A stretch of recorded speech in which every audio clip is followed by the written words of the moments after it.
Yeah, you can do it in the background. Yeah.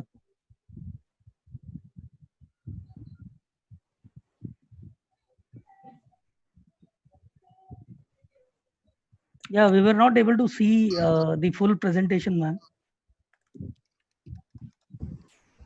Dr. Is Hemlata? it there now? Is it there now? No, it's gone. It's gone.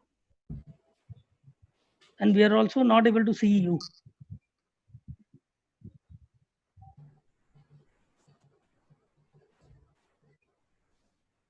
Yes. Is my presentation there? Yes. Now just play it.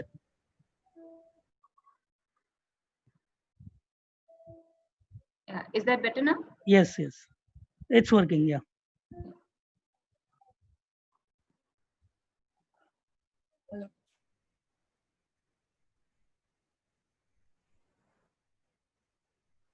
Stop. Yes, I can see. No. He's saying just open the presentation and just choose the presentation when you share the screen. Yeah. You have probably shared this whole screen, your desktop.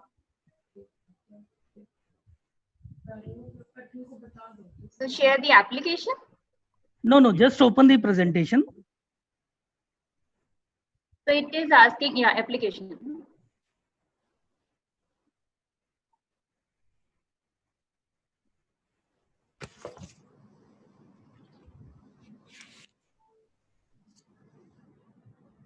Now it's okay. Yeah. Kindly, you can stop share now.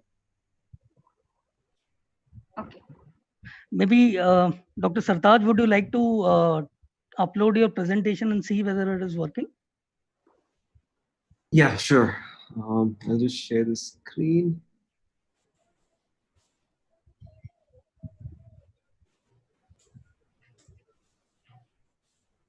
So is that okay? Yes.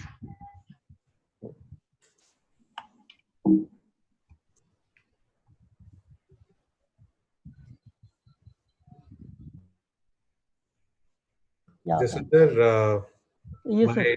virtual background. I've downloaded it, but it's not taking up as before. Oh, Yeah. you have to resend I me. don't know Otherwise, why this is happening. did it happen to anybody else? I had the same problem. I'm glad that you are having it. No.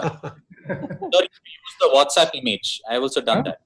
Use the WhatsApp image? I'll forward the WhatsApp image only. Now I'll do that. I'll use the WhatsApp image. Wait a minute. Use the green.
So, a very good evening, everyone.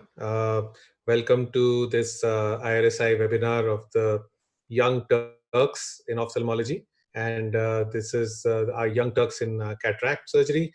And we have some very interesting topics lined up for you today. And I will be introducing some of our speakers, and then we'll have a quick welcome address by our president, who's been instrumental in organizing this webinar. And let me just share my screen with you.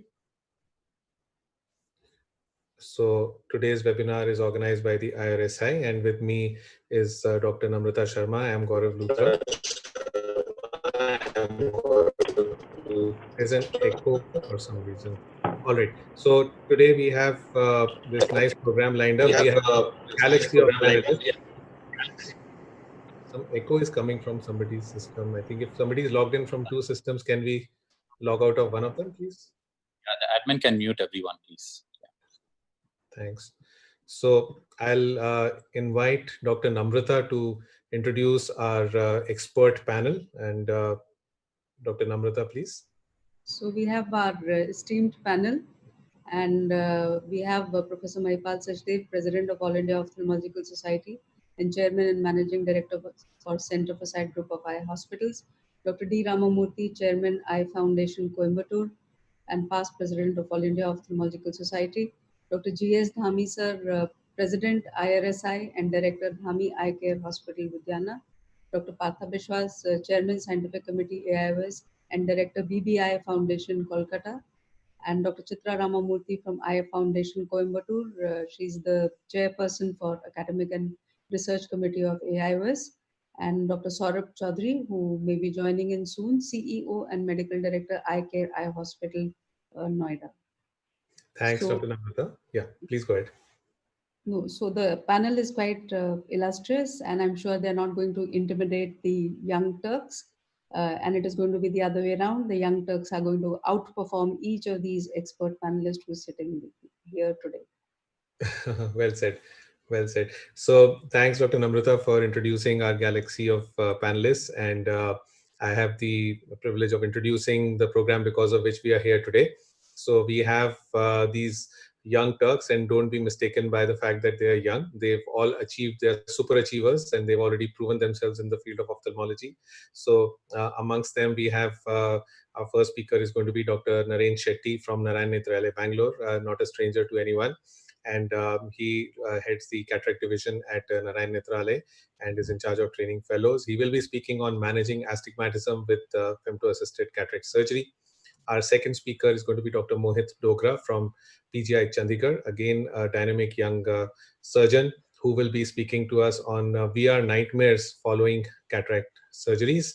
And believe me, he is a professor. He's an associate professor at PGI. Dr. Abhinav Dhami, again, young dynamic eye surgeon from Ludhiana, and he is a prolific surgeon. He will be speaking on preventing the Argentinian flag sign. Our other speakers, Dr. Sartaj Grewal from the Grewal Eye Institute, Chandigarh, again, a young dynamic gentleman with a lot of research work behind his he's been actively into research and is going to speak on improving spectacle independence with a monofocal IOL. Our next speaker is going to be a young gentleman who has been in the ASCRS, innovators sessions, and Dr. Prakhyat Roop from the Center for Sight in Meerut, and he will be speaking on complications in current day IOL technology. Our next speaker would be Dr. Shreyas Ramamurthy from the Eye Foundation in Coimbatore. Comes from a reputed family, but has gone way beyond improving himself to be a brilliant cornea surgeon. And he will be speaking on personalized vision with presbyopia-correcting IOLs. And to complete the lineup, we have again three dynamic young speakers. Dr. Shail Vasavada from Ahmedabad, from the Raghudeep Eye Hospital. Again, a very, very young dynamic gentleman who has won several awards in the various film festivals, international film festivals. He is going to speak to us on dealing with the traumatic cataract. Our next speaker, dynamic young doctor, Dr. S. Jayanthan from the KS Eye Hospital in Erode. And he is going to speak to us on modern day fluidics technology. And last but not the least, somebody who's doing excellent work at the Center for Sight New Delhi, Dr. Hemlata Gupta. And she's going to be speaking on limited vitrectomy for subluxated cataracts. And this is not going to be a one-sided thing. We are going to have presentations for 5 minutes from our speakers. And after that, we will have discussions. We have senior panelists who are going to help us with giving comments on each presentation. And for the audience, you can send in your questions either on the YouTube or the Facebook channels where we are streaming live, but more importantly on the web link where we'll be getting questions from everyone, and we will be passing them on to all our speakers. So please send them in, and if you like somebody's talk, please send in your comments about that as well. And I will now invite our president of the IRSI, Dr. G.S. Dhami sir, who has put this program together, and it was his dream to get this going, to please say a few words and introduce this program. So you have to unmute yourself, please, Dr. Dhami sir. Thank you, Gaurav. Good evening to all, and once again welcome to all and everyone. Our young Turks and our enriched panelists. Before we begin, I really thank Dr. Amar, who initiated this program and really made me forward to put it up very well. And virtually, Gaurav and myself came out with this idea, dividing this program into two, one for cataract and one for refractive, so that we have more of the young people coming up. We have seen days when Mahipal was the forefront and he brought phaco so aggressively to the top that it was one of such a great feature. And looking back from those days, we look forward to these young Turks who are one day going to be the same big names in ophthalmology. They are already big names. I don't say. I welcome you all to this webinar. I hope everyone enjoys and participates very much into it. Thank you, Gaurav. Thanks, Dr. Dhami. And now I'll request President of AIOS and Chairman Scientific Committee of the IRSI to please say a few words before we kick off. Thank you, Gaurav, and pleasure being here. It's always been our endeavor to bring out young talent. And I think more and more I listen to these youngsters, whether it is in the innovation session, whether it be under the apple tree or young Turks, the more and more we get, because Indian ophthalmology is going to go places, because these guys have great talent, and sure that the way they are shaping up, they will take Indian ophthalmology to greater heights. And I think it is imperative upon us to give them chances. And I think the IIRSI is not going to lag behind, and let us move forward and see what these youngsters, both boys and girls, I would say, have to present. They are, as Dr. Dhami rightly said, they are already established themselves. And I won't stand between the people who are listening to this webinar and the presenters. So over to you, Gaurav, to take this forward. Thank you, sir. I'll request Dr. Namrata to invite our first speaker, please. Our first speaker is Dr. Narayan Shetty from Narayan Nethralaya, Bangalore. He's the head of the Department of Cataract and Refractive Surgery and the vice chair of Narayan Nethralaya. And he's going to be speaking on astigmatism correction with flax. Thank you, ma'am. Thank you, Dr. Dhami sir, and the full team for arranging this wonderful webinar. So today I was told to talk about the flax system, and so I thought let me discuss on the astigmatism correction part with the help of the flax. So if you look at the history of flax, since the time of 1990s, the flax system has come a long way, and in terms of technology and hardware, it has really improved a lot. So just to brief on the principle, first, there is a delivery of the pulse. There is creation of plasma, bubble, and then there is a cleavage plane, and then tissue separation happens. Now, when we look at the different platforms, we have applanation and the non-applanation part. And these are the different companies which belong to the particular category, and both have their pros and cons. Now, when we look at the astigmatism correction using flax, we have the corneal and lenticular part. But first, let's look at the corneal part. If we do the manual OCCI, we always have a problem of imprecise wound construction. The other one is, if you look at limbal creation using manual, we have depth control problems. And when we look at the toric IOLs, in correcting very small astigmatism, we have trouble. So this is where the flag system really shines. Now, coming to arcuate incisions using the flag system. When we use the flag system doing AK, I mean, the precision of depth, the percentage of depth, you get a real-time corneal thickness imaging, and you can really visualize the 3D visualization of the incision being placed, and you can really predict the incision width and length and everything else. Now, there are different nomograms in creating these AKs, but as we all know, when we look at the amount of accuracy is just about 72 to 75%. That's why the majority of the people really try to push towards more photoric lens. Now, what we did is, we thought, okay, let's try out ourselves the nomogram and see what is the accuracy. So we did try the modified Donald-Fields monogram, and basically we did all the entry according to the same, and we did the planning. And when we looked at the outcome, again, we landed with about 75% of accuracy. So we thought that, okay, it's time for change. And we thought we'll create our own nomogram. I can't tell too much details about it. Basically, we created intrastromal incisions, and we looked at post-surgery outcomes. And when we looked at the outcomes, actually, there was a much better percentage of accuracy. And as you can see, this is a case where we had differential TK of minus 1.49, and post-surgery differential TK was 0.25. And here's one more case with the differential TK of -1, and patient post-surgery had no astigmatism. But more interesting is the ones which actually there was no change at all in astigmatism. So when we look closer at these cases, basically here's a case with pre-op and post-op, absolutely no change. And when we look closer, basically if you look at the topography, what we did in this particular case is we did the incision inferiorly, but we didn't look at the hemimeridian. That's what the formula in this is a little different, because we look at the hemimeridian. Whenever we have found that whenever we create incisions on the steeper hemimeridian, it induces much better correction than on the opposite side. So what we did in the same, using the same formula, and we created the incision on the steeper hemimeridian, and this led to better outcomes. And this is again one more case where applying on the steeper hemimeridian, the patient did really well.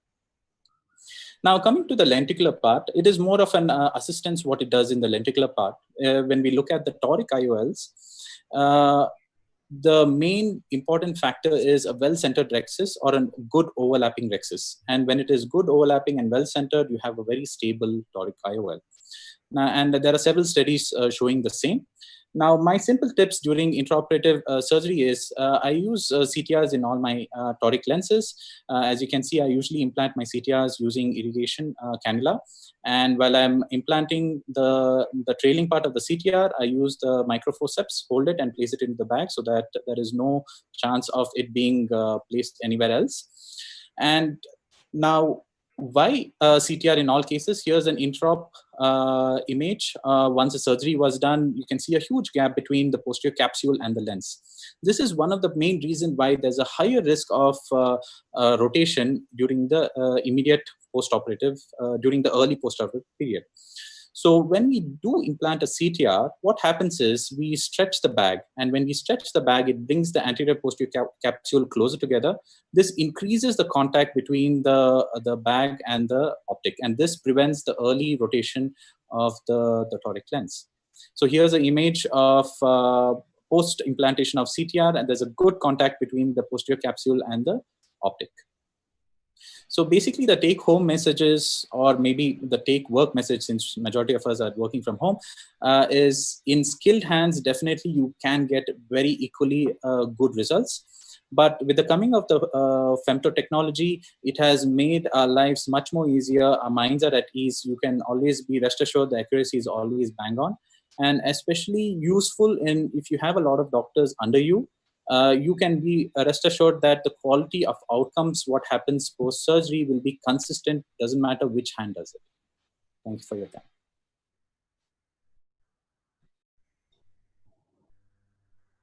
So thank you, Naren. That was an excellent presentation. And now I think we have this both the techniques that he's shown open for discussion. So, Dr. Mahipal sir, any take on intrastromal versus intrastromal versus penetrating astigmatic keratotomies after femtosecond laser? So actually, before I go on to the intrastromal or the penetrating keratoplasty, keratotomy, what I'll wish to say is that there is a source of error, which is the cyclotorsion, which is there. Often people find it difficult to align arc as to what actually has to of the catalyst. Your audio, sir, audio. Voice is breaking, sir, suddenly. No, Okay. audio has suddenly gone down. I'll just put off the video and maybe. Can you hear me now? Yes. Okay, so the first thing that I'll wish to say is that there is a chance of error when you are doing an LRI, and the chance of error is that if there is a cyclotorsional rotation which is there. So what is therefore very, very important is that there has to be a measurement of the axis, and there are two systems now. The system was the MCR, and now the system is the catalyst system, wherein the Cassini, which is the topographer, is going to be linked with the catalyst system, and the steep axis which is on the Cassini will also be measured intraoperatively. And once you measure this intraoperatively, it is going to place the incision exactly on axis. Sometimes the results have been varying because people have not aligned the axis where the arc was supposed to be with the exact axis where they have calculated accordingly. Now, as per the other thing, which is the penetrating versus the non-penetrating, obviously, if you have a penetrating, because it cuts through the entire interior, it is going to give you a better outcome than an intrastromal. So the nomograms are going to be different. Now, some people, what they do is that you can, if there is a delay in correction or the correction is less on the post-operative days, then within the office, you can go and open up the incision that is there. But mind you, I think because all the companies except one have intraocular lenses which they make, so possibly there is a vested interest that they are not coming out with great nomograms to get this correction perfected. So I would personally feel that I is about a diopter or a diopter at a quarter, which I do with the black system, and I do penetrating in all the cases, and above that I go in for a toric. I think there is some background noise coming. Can the admin please have a look at it? There's some background noise coming. Yes, I think he has to mute up everybody else, leave only those people who are speaking, I think. I think only Dr. Dhami is not on. Yeah, now it's better. Now it's better. Yes, now suddenly it's better. So that was well said, sir. And there was the second point of CTR with the toric intraocular lenses. Again, this background noise is coming. Yes. Okay, from a CTR perspective, what happens is that the alignment of the lens is not as good as pictorially Naren has shown, that when you put a CTR, the contact is much better, and you need a good contact so that the rotation is less. The second thing which the CTR also does is possibly to prevent any PCO and phimosis, so that also will keep the lens in place. So as he's saying, it's fine. There are a lot of people, especially in large myopic eyes, or even as a routine, like he said, they can use the CTR as a preventive measure to reduce the chances of rotation of the toric intraocular lens and to reduce capsular changes. So no harm done. I don't use it as a routine, but there are people who have described the benefits of a CTR as a routine. So I had one thought, Namrata. Can I put in, like, has anybody else? A lot of us are doing femto-assisted surgery, and there's been a lot of talk about using an oval rhexis on the femto, but somehow the current platforms don't have the ability to do an oval rhexis. Does anybody else think that getting an oval rhexis, it should be fairly easy for femto platforms to incorporate an oval rhexis, and we could maybe benefit from that for some cases? I don't know. I think that's a great thought, but again, that's something which is not available, and oval is also advocated for posterior polar cataracts. For So- those also it could be beneficial. But yes, sir. I don't know where there is any advantage of doing a oval rexus except what Kiran has been talking about in the polar cataracts. But apart from that, not many people have kind of looked at a oval rexus. But you have the ability to put it anywhere. They will have to unlock the system and do that. So that can easily be done, but you will have to get the permission from the company to unlock that. And I think, Naren, that was great that you made your own nomogram. Now I think you should. We all have spoken. Dr. Nimrata, can I make a point? Yeah. Yeah. Yes. Dr. Naren, do you think placing the axis of the IOL, whether vertical or horizontal, will make a difference in rotation? I think if you place the axis of the IOL haptics vertically, they will not rotate much in a toric lens. That's because it's a toric lens. We have to align it with the axis.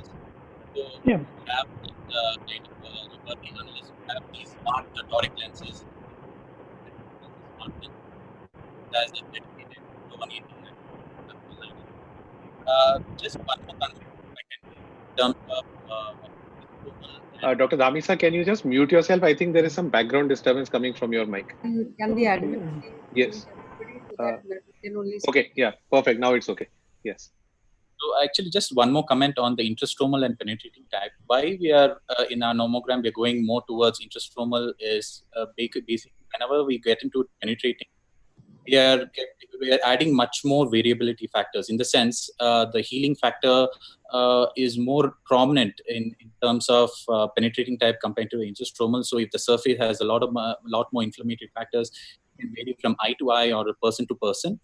So even though definitely in terms of amount, it can correct from a penetrating to intrastromal, penetrating is much more superior than the intrastromal. But what happens is is more predictable than a penetrating type. That's why we are moving a little more towards the intrastromal type.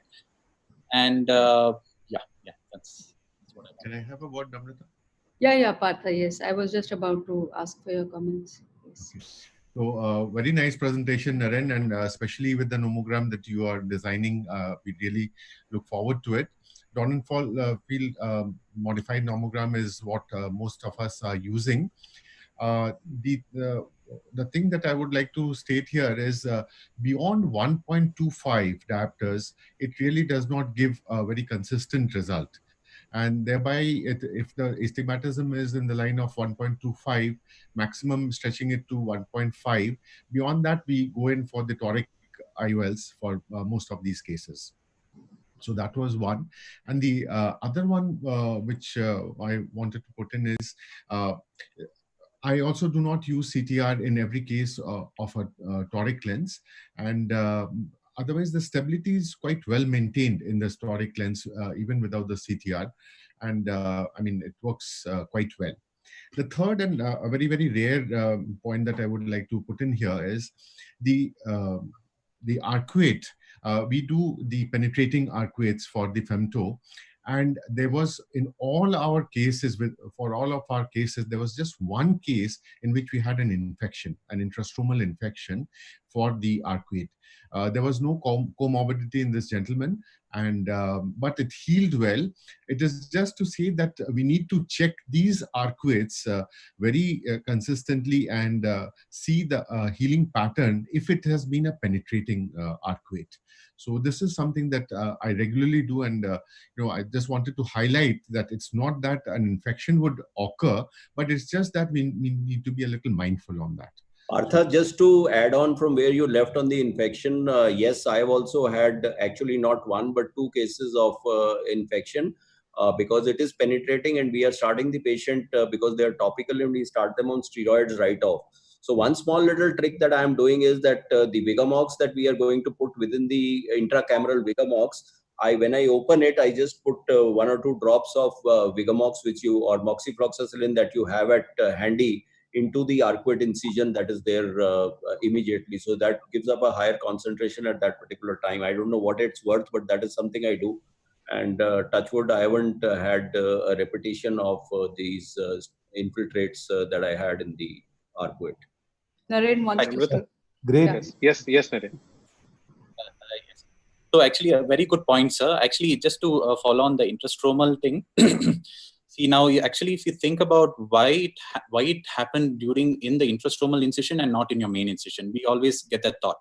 That is because the incisions what we create in main port or side ports are more of a disposable instruments, but the ones which we separate or dissect through the intrastromal ones are the ones which we reuse.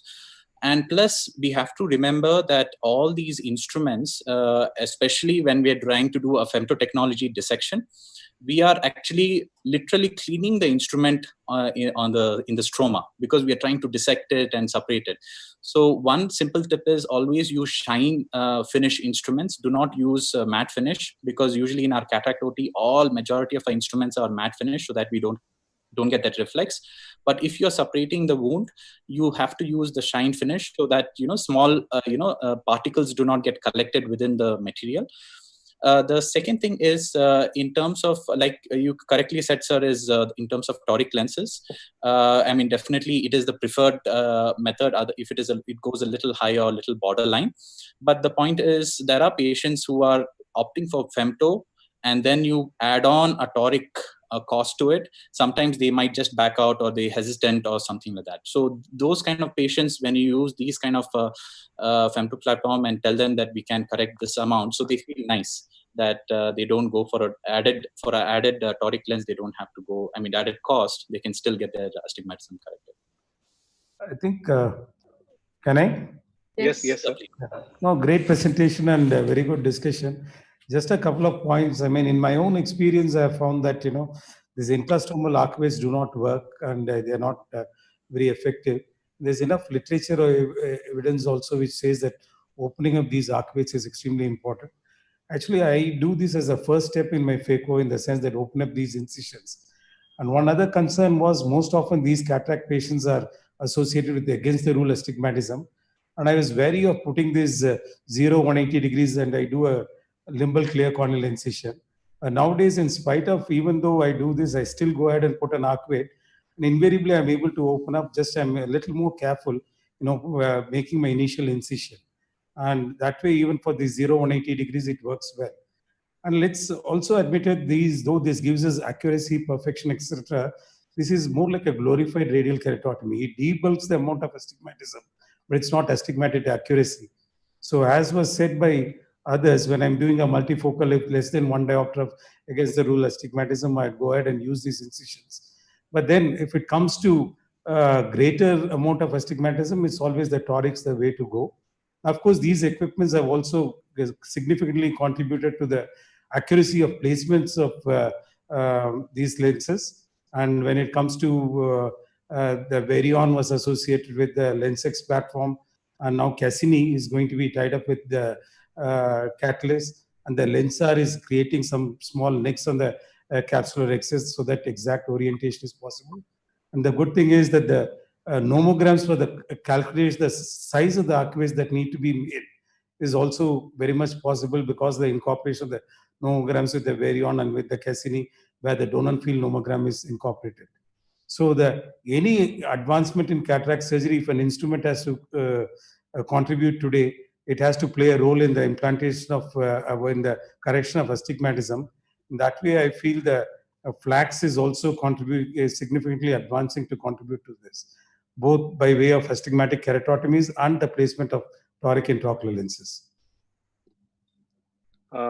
Thank you so much, sir. I think we've had a great discussion. Namrata, should we go on to the next speaker? Yes, yeah. Please. So, and I'm sure we'll have our panelists chip in for many of our upcoming talks. So, our next speaker and the young Turk who's going to speak to us is Dr. Mohit Dogra from PGI Chandigarh, and he will be talking on VR nightmares following cataract surgery. So, Dr. Mohit, please go ahead. Is my screen visible? Yes, yes. At the outset, I'd like to thank IIRSI, the esteemed expert panel, and above all, Dr. G.S. Dhami for extending this extremely kind, and I'll be quite honest, unexpected invitation to IIRSI for this brief presentation. And I feel like a fish out of water, but I but I promise, and I'm pretty certain that, some of these freak cases, as I've actually put it there, so these aren't your run-of-the-mill regular cases, and the audience might be actually flabbergasted as to how some of those things can happen. So I'll just be going through a few cases, and so there are actually 5 in number. The last of the 2 have actually a little bit of a surgical video with them, and then we'll see, how things panned out. So J&J better watch out. The online audience for this webinar might just take a dip, the numbers while I'm speaking. So my apologies in advance, just in case that happens.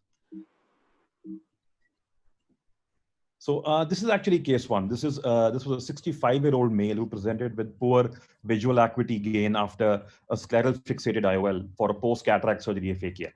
And this is 4 days post-surgery, and the acuity was 636. Well-centered, it was a regular scleral fixate IOL, like the sutured one with the 9-O-proline, right? That's what the patient had on the autofluorescence imaging, and that's what the patient had on the OCT. This is 4 days later. If you were to just look at the fundus a little carefully and follow the and follow my cursor, you can see this dull kind of hypopigmented lesion there. This is what the patient actually continued to have, over the next 1 year of follow-up, and we gave the patient some steroids. This was oral, and however the patient did extremely poorly. A 3/60 vision, which is barely, by the legal sense of it, non-blind after a scleral fixated IOL procedure, is unacceptable. And what this patient actually had was, because of a prolonged surgery, he was operating microscope-induced phototoxic maculopathy, or what we call a foveal light burn, which was that. So the idea was, and there's only so much we can do after once you've burnt the retina. So the idea is to prevent that from happening by either using filters or just being a lot quicker with surgeries. When trainee surgeons do it, I think it's important to introduce some kind of a filter when the extraocular part of the suturing process is going on, if someone is still suturing these lenses. This is another, one of the other SFIOL related issues that you can't do too much about. So this is again post SFIOL, poor acuity gain. This is third post-op day. Now, the media is not as crisp in this photo as it was in the previous one, but you have to take my word for it that barring a few Desmond fold in the cornea, which was procedure related, and mind you, this was also a traditional 6.5 mm sutured scleral fixated IOL. The acuity is 1/60, which is abysmal. I mean, quite frankly, the patient had these yellow, fuzzy, multifocal lesions there. That's what the patient had. That was the OCT. The OCT actually showed cystoid macular edema, and there is inner retinal thickening, and there is inner retinal hyperreflectivity. Now, that's the reflectivity that the retina should have. That's the reflectivity that this patient's retina has, which corresponds to all of these yellow lesions. Now, this reflectivity pretty much tells you that there is some kind of arterial ischemia going on. This is the OCTA, which is showing, so yes, you have a foveal avascular zone in all eyes, and it's supposed to be like that, but it's not supposed to be either that big, or B, have these kind of irregular, abruptly cut off, I'd say rather pruned arterioles and venules in the fovea. So this is absolutely knocked out foveal center, and this is the en-face image, which is showing this very pretty looking honeycomb appearance of that cystoid macular edema, because you're looking at it en-face here rather than the cross-sectional image. So this patient, unfortunately, referred to us from somewhere else. The surgeon chose to give subcons DEXA and gentamicin at the end of the procedure. And we all know, when you're making big incisions, no matter how well you suture, any kind of hypotony, any leak, which you cannot guarantee at the end of surgery is not there, can cause the gentamicin to seep in. And once it does, it causes this macular infarction. And there's, well, unfortunately, nothing we can do about it. So this was, again, so these are the 2 of the videos that I'm going to show. So this patient was referred to me by one of my anterior segment colleagues in the private sector, who actually said, Mohit, there is an IOL and PFCL hai aankh mein. Now, this guy is not trained in retina. What the PFCL was doing there, let's just see. So you can see the IOL dangling there, which is there, right? That's the IOL which is dangling. It's a single piece. Looks like an Acrosoft IQ, if I remember from my senior residency days. And you can see a whole lot of those bubbles there. One large bubble and those fish eggs. So all of those are the retained perfluorocarbon liquid, and you can see this dirty vitreous in the periphery. Now, this was 1 month after the patient had actually undergone this complicated cataract surgery elsewhere. What the referring surgeon, who was my friend, actually told me was that he thought that his red reflex was going in the middle of surgery. So he thought he's having intraoperative choroidals. So he chose to, and his anterior chamber shallowed. Hence, you can see that large sutured incision. He didn't want to lose the nucleus. He made a big incision, got the nucleus out. He thought everything's okay. The choroidals had stopped. But to deepen the chamber, he did a little bit of anterior vitrectomy and chose to pump in PFCL, and also proceeded to put in a intraocular lens, which, as we can see, wasn't the wisest thing. This patient for 1 month had light perception vision, and actually had kissing hemorrhagic choroidals along with retained PFCL, which the hemorrhagic choroidals actually resolved of their own over the next 1 month, and we were able to reach this stage where we could explant the IOL, and you can see the broken haptic of the IOL which we explanted and those fish eggs. Luckily, this patient had an attached retina, a healthy macula, and after removal and all of this, with FAK contact lenses, improved to 6.9. But just one of those things that I think pumping in PFCL with through the anterior route in case of suspected intraop choroidals is unwarranted. This is a step further than the situation that we just saw. So this is actually a patient who was referred as a case of a dropped nucleus with a vitreous hemorrhage. And this is his ultrasound. He had light perception, inaccurate projection of rays, high intraocular pressure, on Diamox and 2 topical anti-glaucoma medications. That crumpled membrane is the total retinal detachment. So this is the transverse scan in the temporal periphery. So it shows you large hemorrhagic choroidals, part of which have actually liquefied. So this is what we did. So this is what this patient had. So we had to drain the hemorrhagic choroidals, which we can do now pretty well without opening the conjunctiva and doing a scleral cut down.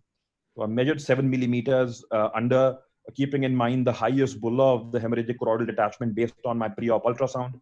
Went in with the volvulus 23 gauge, partially inserted cannula, and it drained the suprachoroidal blood, and you can see the deepening of the anterior chamber. If I don't do that, there's no way I can get my instruments into the eye and proceed with the rest of the surgery. And you can see that the rhexis is there, and that's the part of the iris which was stuck because of the inflammation. But it is just the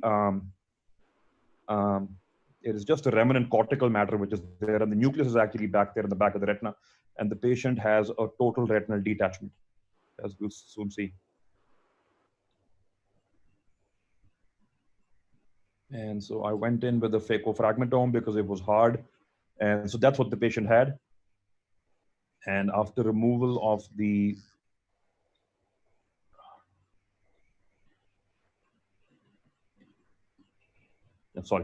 after removal of that with the fragmentome, because as you can see, the entire nucleus is back there. It's also very hard. Luckily, the retina also has some PVR changes, but it's not that bad.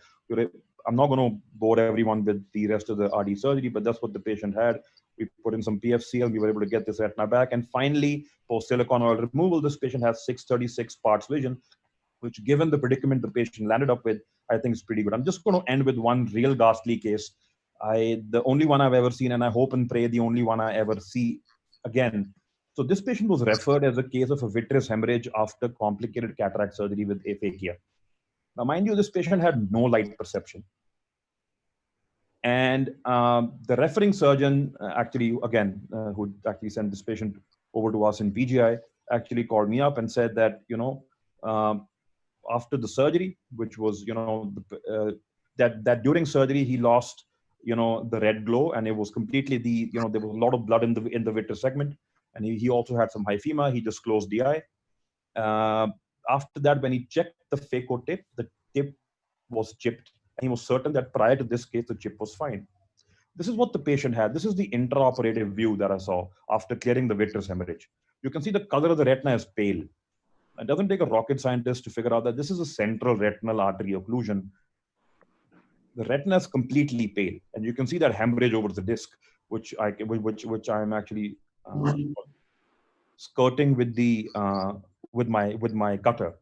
What this patient had, I'm going to show you in this last slide, was, so this is what the anterior segment of this patient was. This looks like an intraocular foreign body case. It's not post-cataract surgery. So the referring surgeon actually failed to mention that when he was closing, and because he wanted to increase the pressure because of the hyphema, he tried to put in some fluid first and then some visco. The visco started leaking out a wound in the cornea. Now you're doing phaco there. How do you get a wound in the cornea there? And he actually had to apply a suture, and you can actually see a hole in the iris there. So because he was quite perplexed with what was going on, he didn't know what was happening and just closed. What this patient had, I'll just show and then just end. This is my last slide. I put in intraocular magnet, as you can see. That's the central retinal artery, PL negative patient at referral. This is after clearance of the vitreous, and just going to show that. Yeah. So this is with the magnet. That's what he got. Now, that was the chipped. So the phaco tip, most probably because of, clashing with one of the second instruments in the eye. And because you must understand the titanium tip vibrates at, 40 to 60,000 times. So it's any kind of mechanical contact, it has the potential to actually disintegrate. It's not going to break, completely, because titanium per se is a very hard substance, but actually chipped into two. One of them flew out the eye, through the iris, through the cornea. And I think the surgeon was lucky it didn't hit him on his eye. The other actually went back, I think at the speed of light, like an intraocular foreign body, a pellet. Unfortunately for the patient, missed everything else, hit the disc bang on, and actually caused a complete traumatic central retinal artery dissection. And hence the acuity was there. So titanium is said to be partially ferromagnetic, but I actually went back and read whether, what that was. And just to be doubly sure, I actually got analysis of this explanted foreign body, and it did turn out to be titanium. So this is just one of the things which I would never have thought could have happened. So that was that. Thank you. Thank you, Mohit. I think we all are dumbstruck now. We've not seen things like this, and you have intimidated the panelists. I hope I never see them again as well. The last one was quite the. Can you stop sharing the screen, Dr. Mohit? Yes. I think this was a lesson in for the anterior segment ophthalmologists of what not to do. And watch out like all the mistakes that we can make as over enthusiastic or scared phacosurgeons. So it's going to be a nice discussion. I'll request Dr. Partha, who can come in with comments on like take home message in a way, or if some special comment on any one of these interesting cases that he's shown. Interesting, mind-boggling, and horrifying might be the word, sir. And but yeah, these were. But very seriously, I think your presentation should have been the last presentation, where we would have been a cape and have our words for the next presentations as well. But having said this, all the cases that you showed are absolutely practical cases. The amount of phototoxicity we forget. We forget that the seepage of an antibiotic can cause a debilitating burn to the macula. And the other cases, of course, the last case, of course, was something that I'm sure you have reported. And it's something that one needs to be aware of.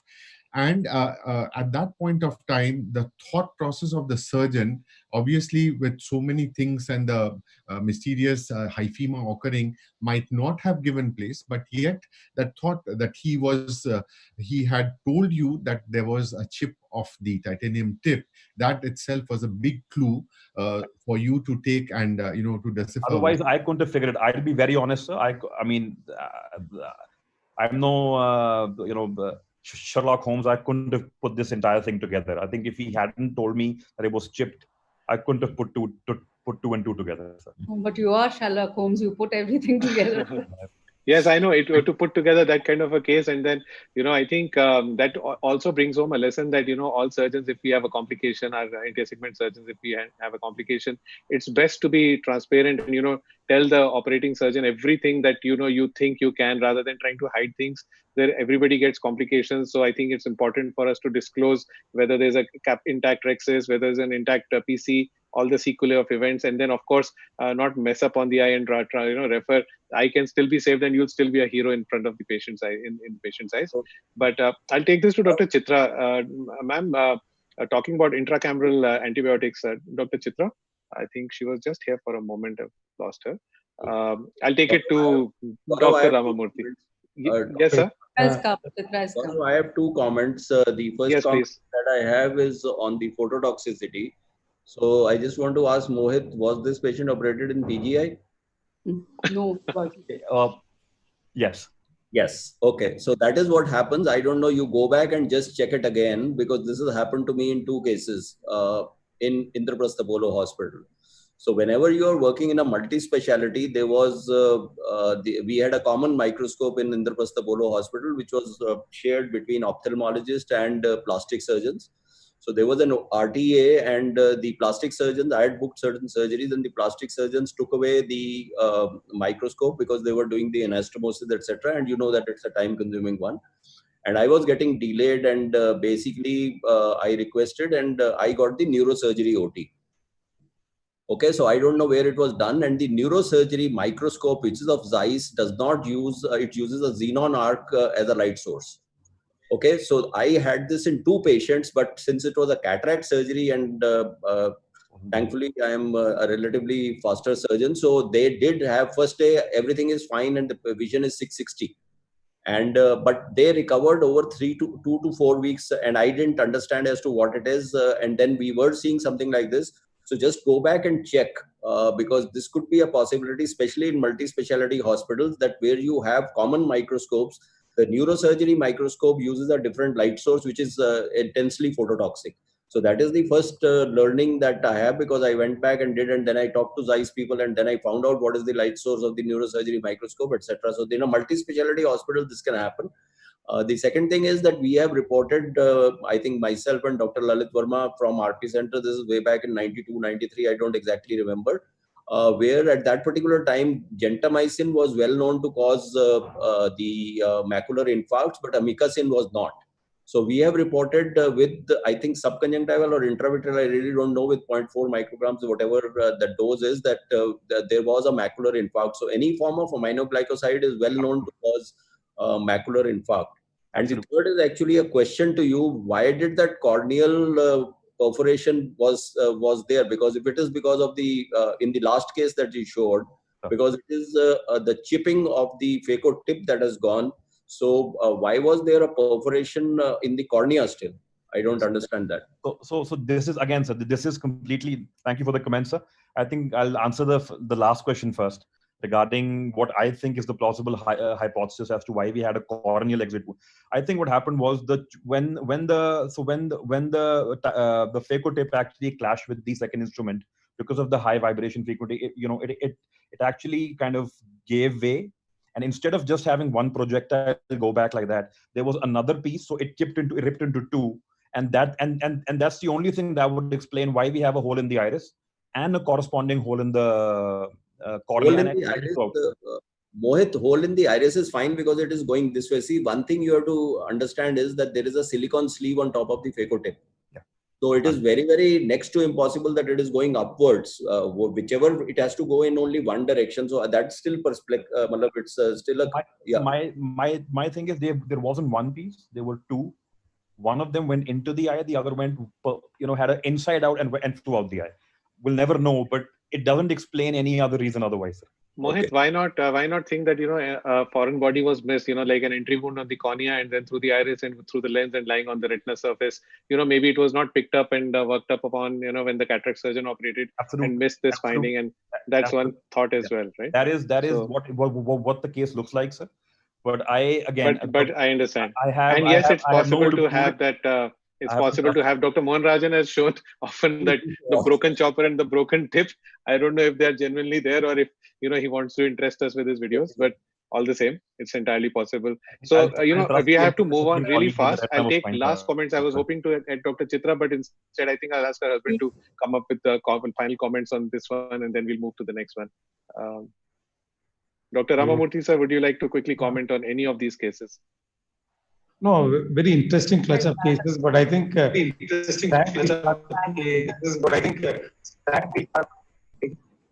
is an echo now, please. I think Dr. Chitra can mute herself now because it's probably coming from both your. No, it's a very interesting clutch of cases, but I think this time we started having a session on anterior segment complications of vitreoretinal surgery, with all these intravitreal things, corneal edema, cataracts so often, glaucoma, etc. But on a more serious note, just a query, Mohit, I mean, what was given was intracameral gentamicin or subconjunctival gentamicin? Subconjunctival dexamethasone and gentamicin, sir, which found its way into we don't do this nowadays. And yes, sir. Yes. Olden days, subconjunctival deca plus gara used to be quite a common injection that was being given in ICC, ECC days. We were not coming across this very often. Absolutely. Add on, for this phototoxicity has been long known, and in those days when he used to suture up and we are trainees, one of the suggestions was to put a piece of gauze on the cornea. So that when you are suturing slowly, there's not too much of light going in. Now, these days of phaco, that's obviously not possible. But I think the most important take-home message is for the anterior segment surgeons to realize where they need to stop. I think at least 75% of the complications that you showed would have not happened if the cataract surgeon has stopped at the right place and referred the case on, instead of messing it up and then subsequently making you people feel a very serious problem. I think that's, and you can always live to fight another day and get good results. Chitra, one last comment, because we've called you twice already for this. You have to unmute yourself, ma'am. And Ramamurthy sir can mute himself. No. We are in far apart. That's all right. The thing is, much of it has already been said. The phototoxicity and all those things are pretty rare with the speed in which all of us are operating. And the other complications are also quite rare. And I mean, it's just getting repetitive, telling more than this. And I think gentamicin is. Can you comment on vancomycin, ma'am? Can you comment on vancomycin? That's known to cause some posterior segment toxicity as well. But again, it's also theoretical in the sense we have not had any experience, but we've been using intracameral moxifloxacin, and as we all know, it's a completely safe drug to be used routinely. I'd just like to make one point, if time permits. Yes. This is actually, so I think everyone's aware of the horrendous side effect with intracameral vancomycin, which is the hemorrhagic occlusive retinal vasculitis, and I think most people don't use it. Also, the issue with compounding vancomycin. I think a little bit of a very mild, but still a word of caution has actually come out from the American Academy about intracameral moxifloxacin, is that it cannot. I mean, it doesn't cause occlusive retinal vasculitis like its counterpart vancomycin, but what it does cause is something known as a BADI or a BAIT. So BADI is ADI, which is acute desquamation of the iris. So it's actually reported. There are multiple cases, 40+ cases reported in published ophthalmic literature, and they've all been linked to intracameral moxifloxacin. They haven't been able to look at any particular company, whether it's preservative related or companies that claim, but it can actually cause the iris color of the patient to change completely. So a tan colored iris will become like a heterochromic, completely depigmented, and it'll be very difficult to explain. Doesn't have any visual consequences as far as acuity is concerned, but definitely has cosmetic issues related to them. So that's actually also a soft kind of advisory which was put out recently by the American Academy. Thank you, Mohit, for that word of caution. I'll invite Namrata to please take over and invite the next speaker. Bringing our attention to this unusual problem with moxifloxacin, and I would like to now invite the next speaker, Dr. Abhinav Dhami, bright young surgeon from Ludhiana, from Dhami Eye Institute. He's working as a consultant there, and he's going to be presenting on preventing the Argentinian flag sign, role of anterior segment OCT. Abhinav? Right. Thank you, ma'am. Thank you, Dr. Namrata. Thank you, RSI committee, for having me to give a talk. I thank all the panelists for the opportunity also. I'll be sharing my screen.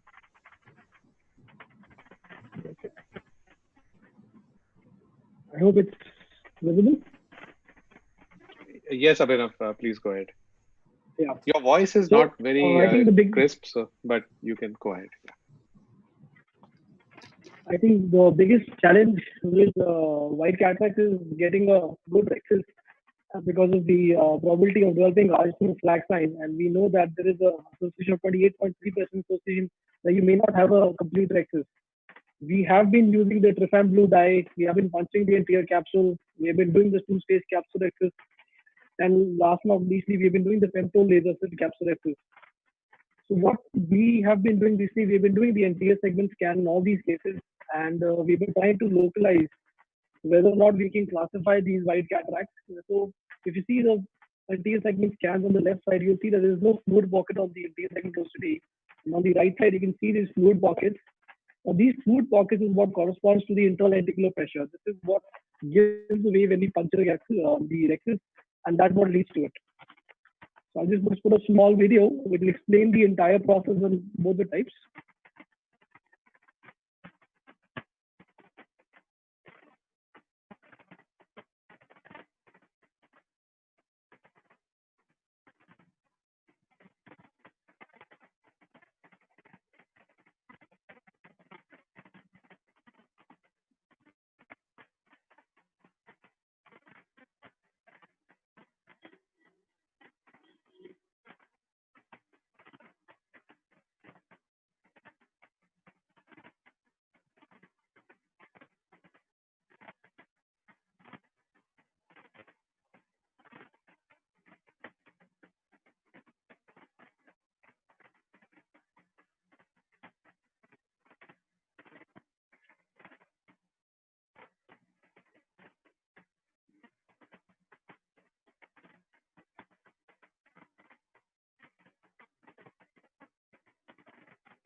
Is there an audio there? Because we can't hear anything.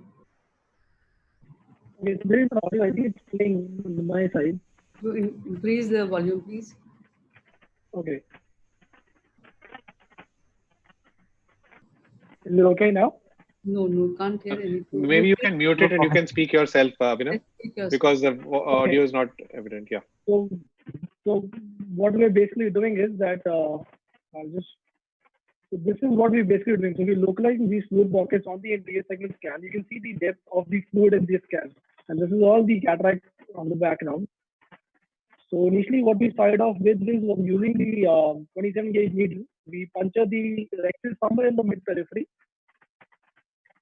and as this is totally a closed chamber, we've not made a main incision till now, and we use the needle to drain all the anterior fluid.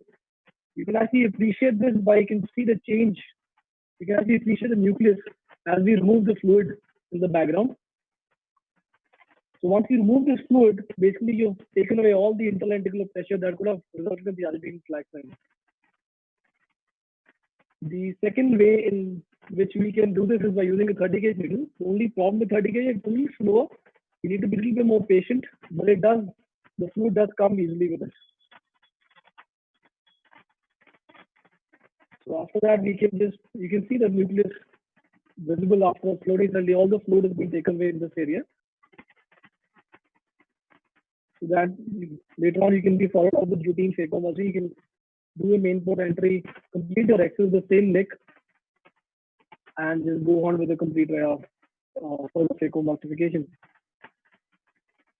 So the second scenario is where you don't see any fluid. So this is a total white cataract. Looking at the cataract, you might feel there's a fluid in the fluid pockets present, but the anterior segment is cleared out preoperatively. So you can just go ahead straight away with the rexus, and you don't have to worry about any Argentine flag sign.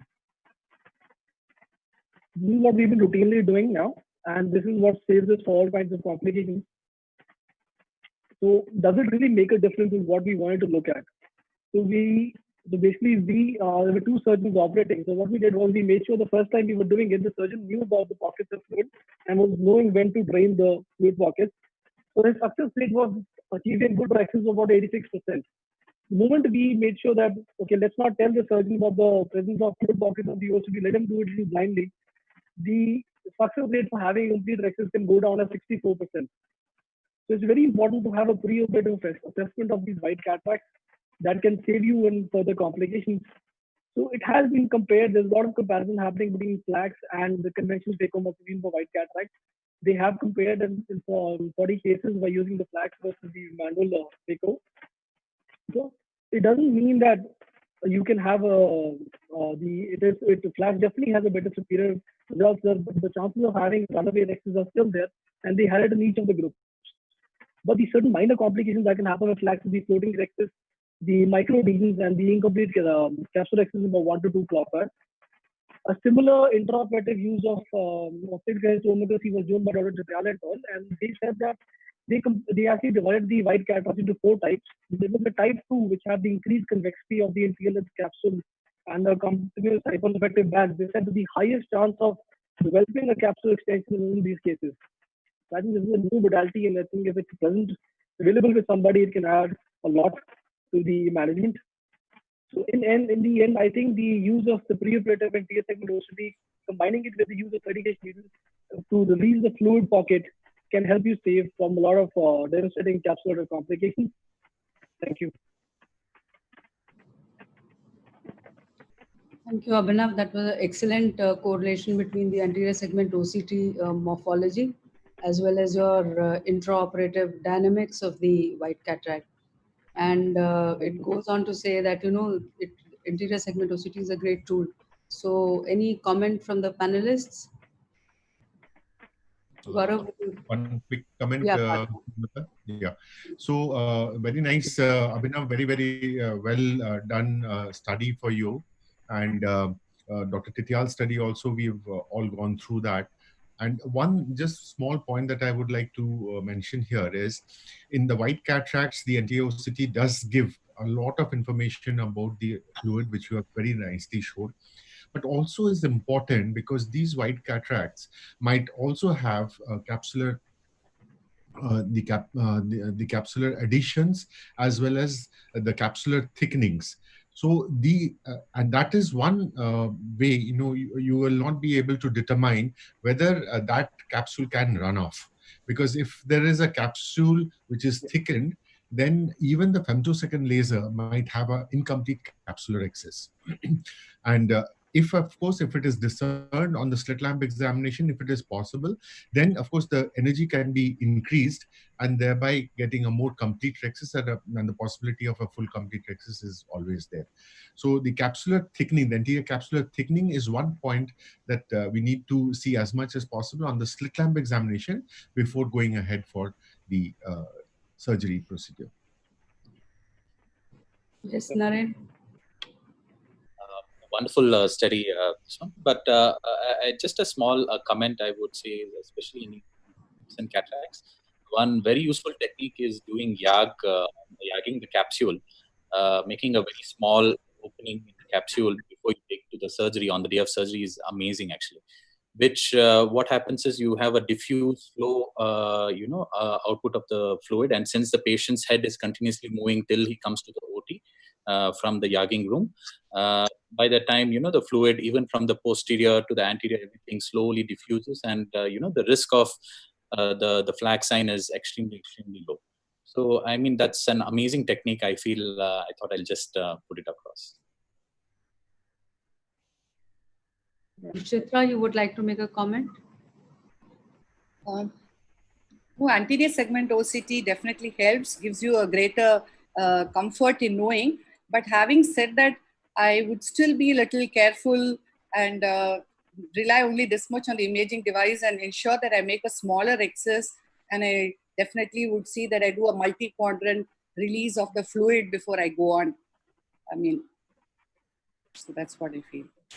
Thank you, Chitra. I think, Gaurav, we can take the next presentation. Yes, very much. Thanks, Dr. Namrata, and thanks, Abhinav, for that, bringing out that wonderful point, which people can use in their clinics. Those who have AS OCTs, and those who don't have femtos. Otherwise, femtos remain a good way. So I would now be happy to invite Dr. Sartaj Grewal, who is a brilliant surgeon. I've been following him for some time. He's a young man. He coincidentally was awarded just yesterday by the University of Chicago where he teaches with the award for the best surgeon for teaching videos, and he has several credits to his his name. So Sartaj, please go ahead. I would just like to add that he's from RP Center and has been, my student, and I'm very proud of it. Sartaj?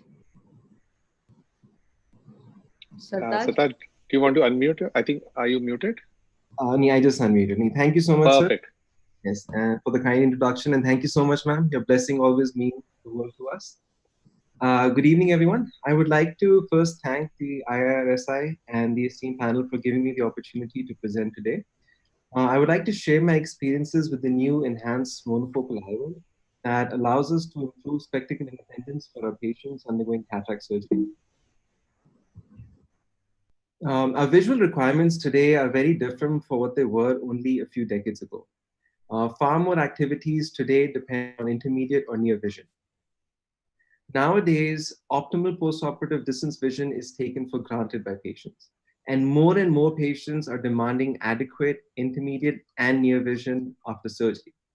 Intermediate vision tasks can include different daily activities such as computer work, playing music, cooking, and looking at just the car dashboard when you're driving.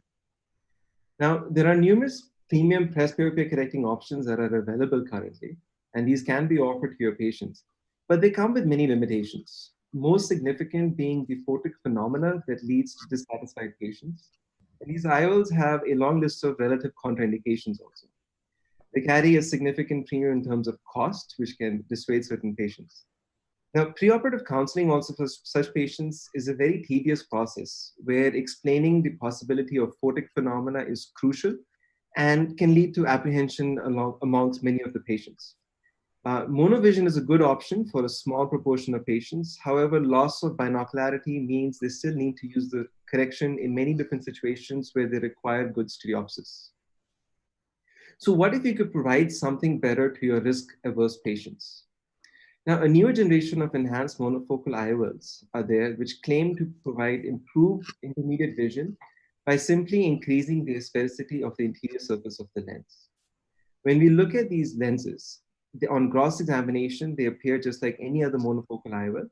The process of loading and injecting the IOL is the same as with any standard monofocal IOL, which eliminates the need for any learning curve.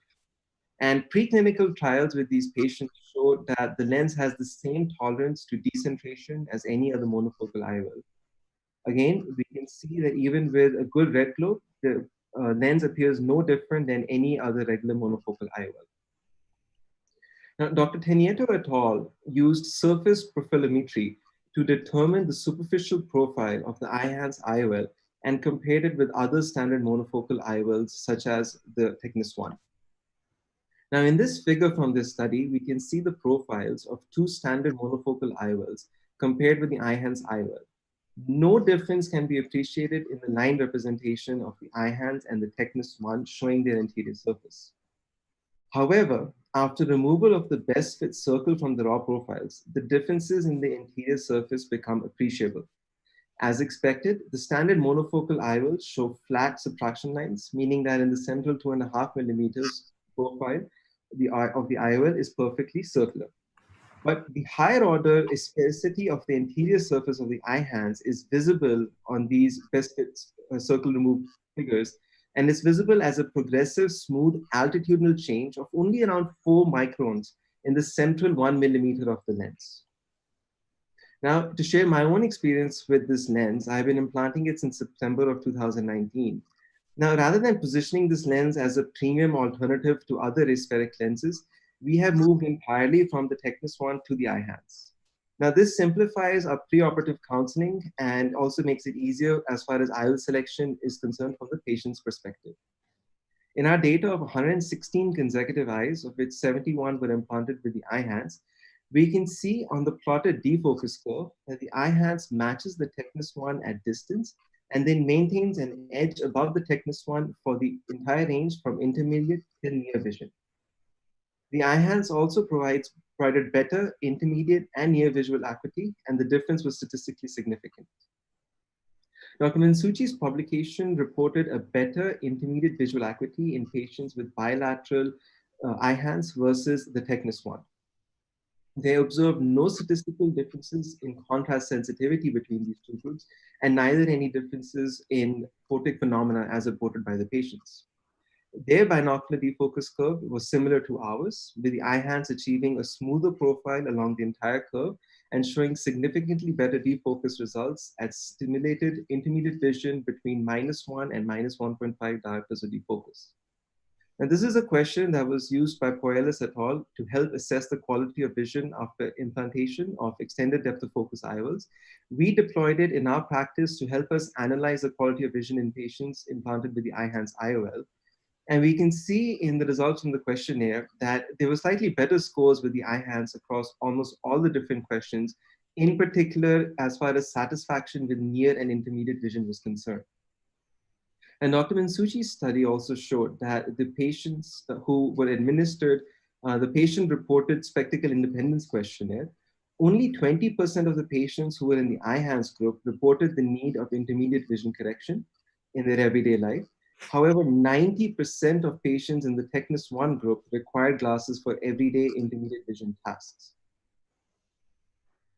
Now, the advantages that are available with an IOL like this is that unlike the multifocal EDOF lenses, there are no restrictions in patient selection. Even if the patient has a conventional monofocal IOL in the other eye, you can still go ahead and implant this. We get the advantage of binocular summation versus monovision. The A constants are the same as the Technis 1, a lens we are comfortable with, so the transition for power calculation is seamless. It simplifies the preoperative counseling and IOL selection from a patient's perspective. The only disadvantage so far is that we do not have toric correction available. You can always resort to Dr. Naren Shetty's suggestions for overcoming this as of now. The key takeaways are that this slight change of just 4 microns and this increased asphericity can potentially redefine what is the standard of care for visual rehabilitation after cataract surgery.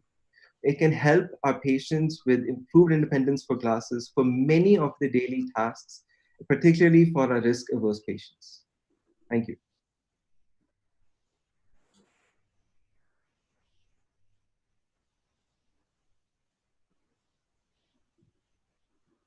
Thanks. Thanks, Sartaj, for that nice presentation. And I would seek comments from our panelists. I'll invite Dr. Dhami sir to first share his comments. He has been using this lens as well and how he likes it in his practice. Sartaj, very good presentation. Very illustratively explained the use of this enhanced IOL. It really works. It virtually substitutes you to the monofocal IOLs. And the only disadvantage it has that one has not to talk about its bifocality to the patient. He should understand it the moment he gets it.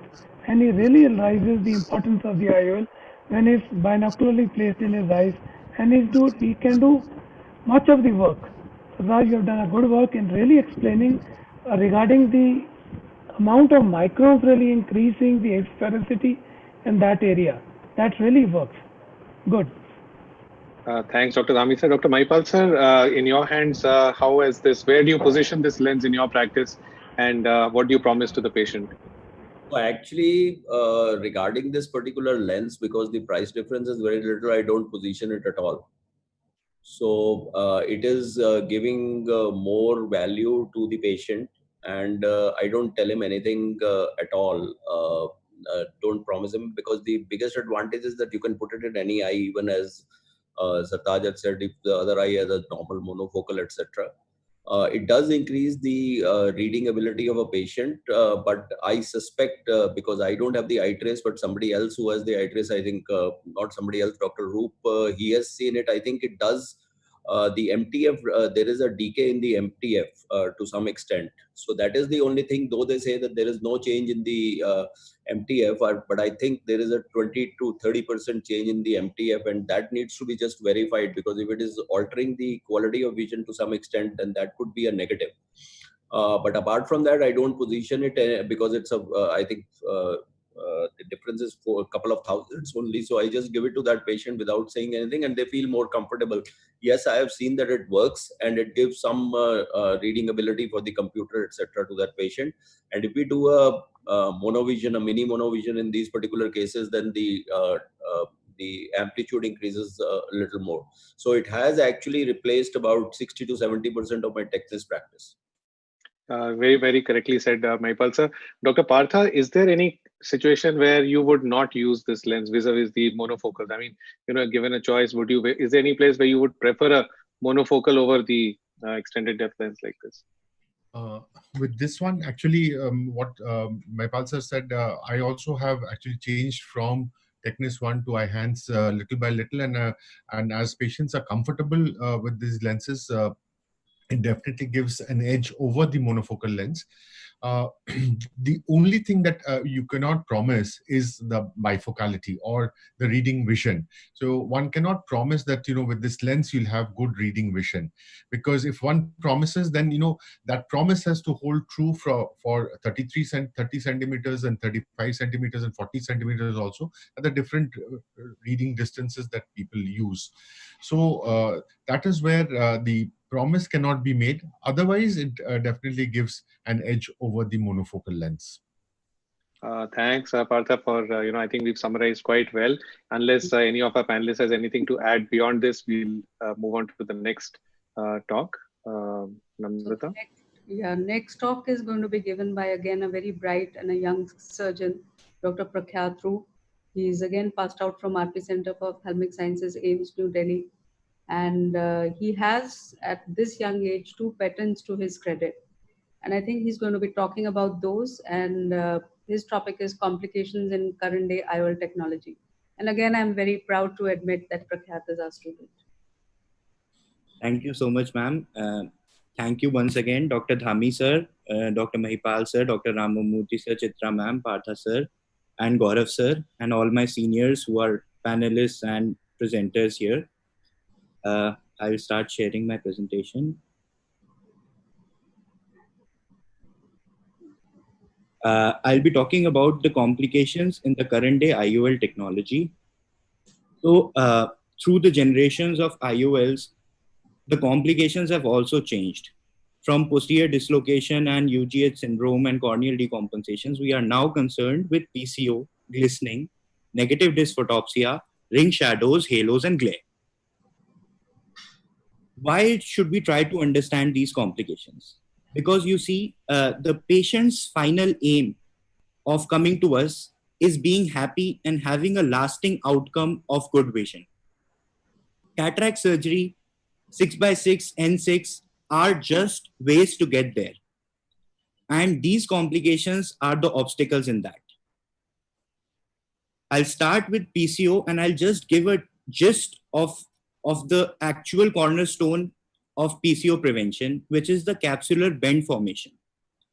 So a smaller optic size and open loop haptic design, truncated square edge, posterior angulation or offset are all finally leading to formation of this capsular bend, which prevents the migration of lens epithelial cells at the square edge of the IOL.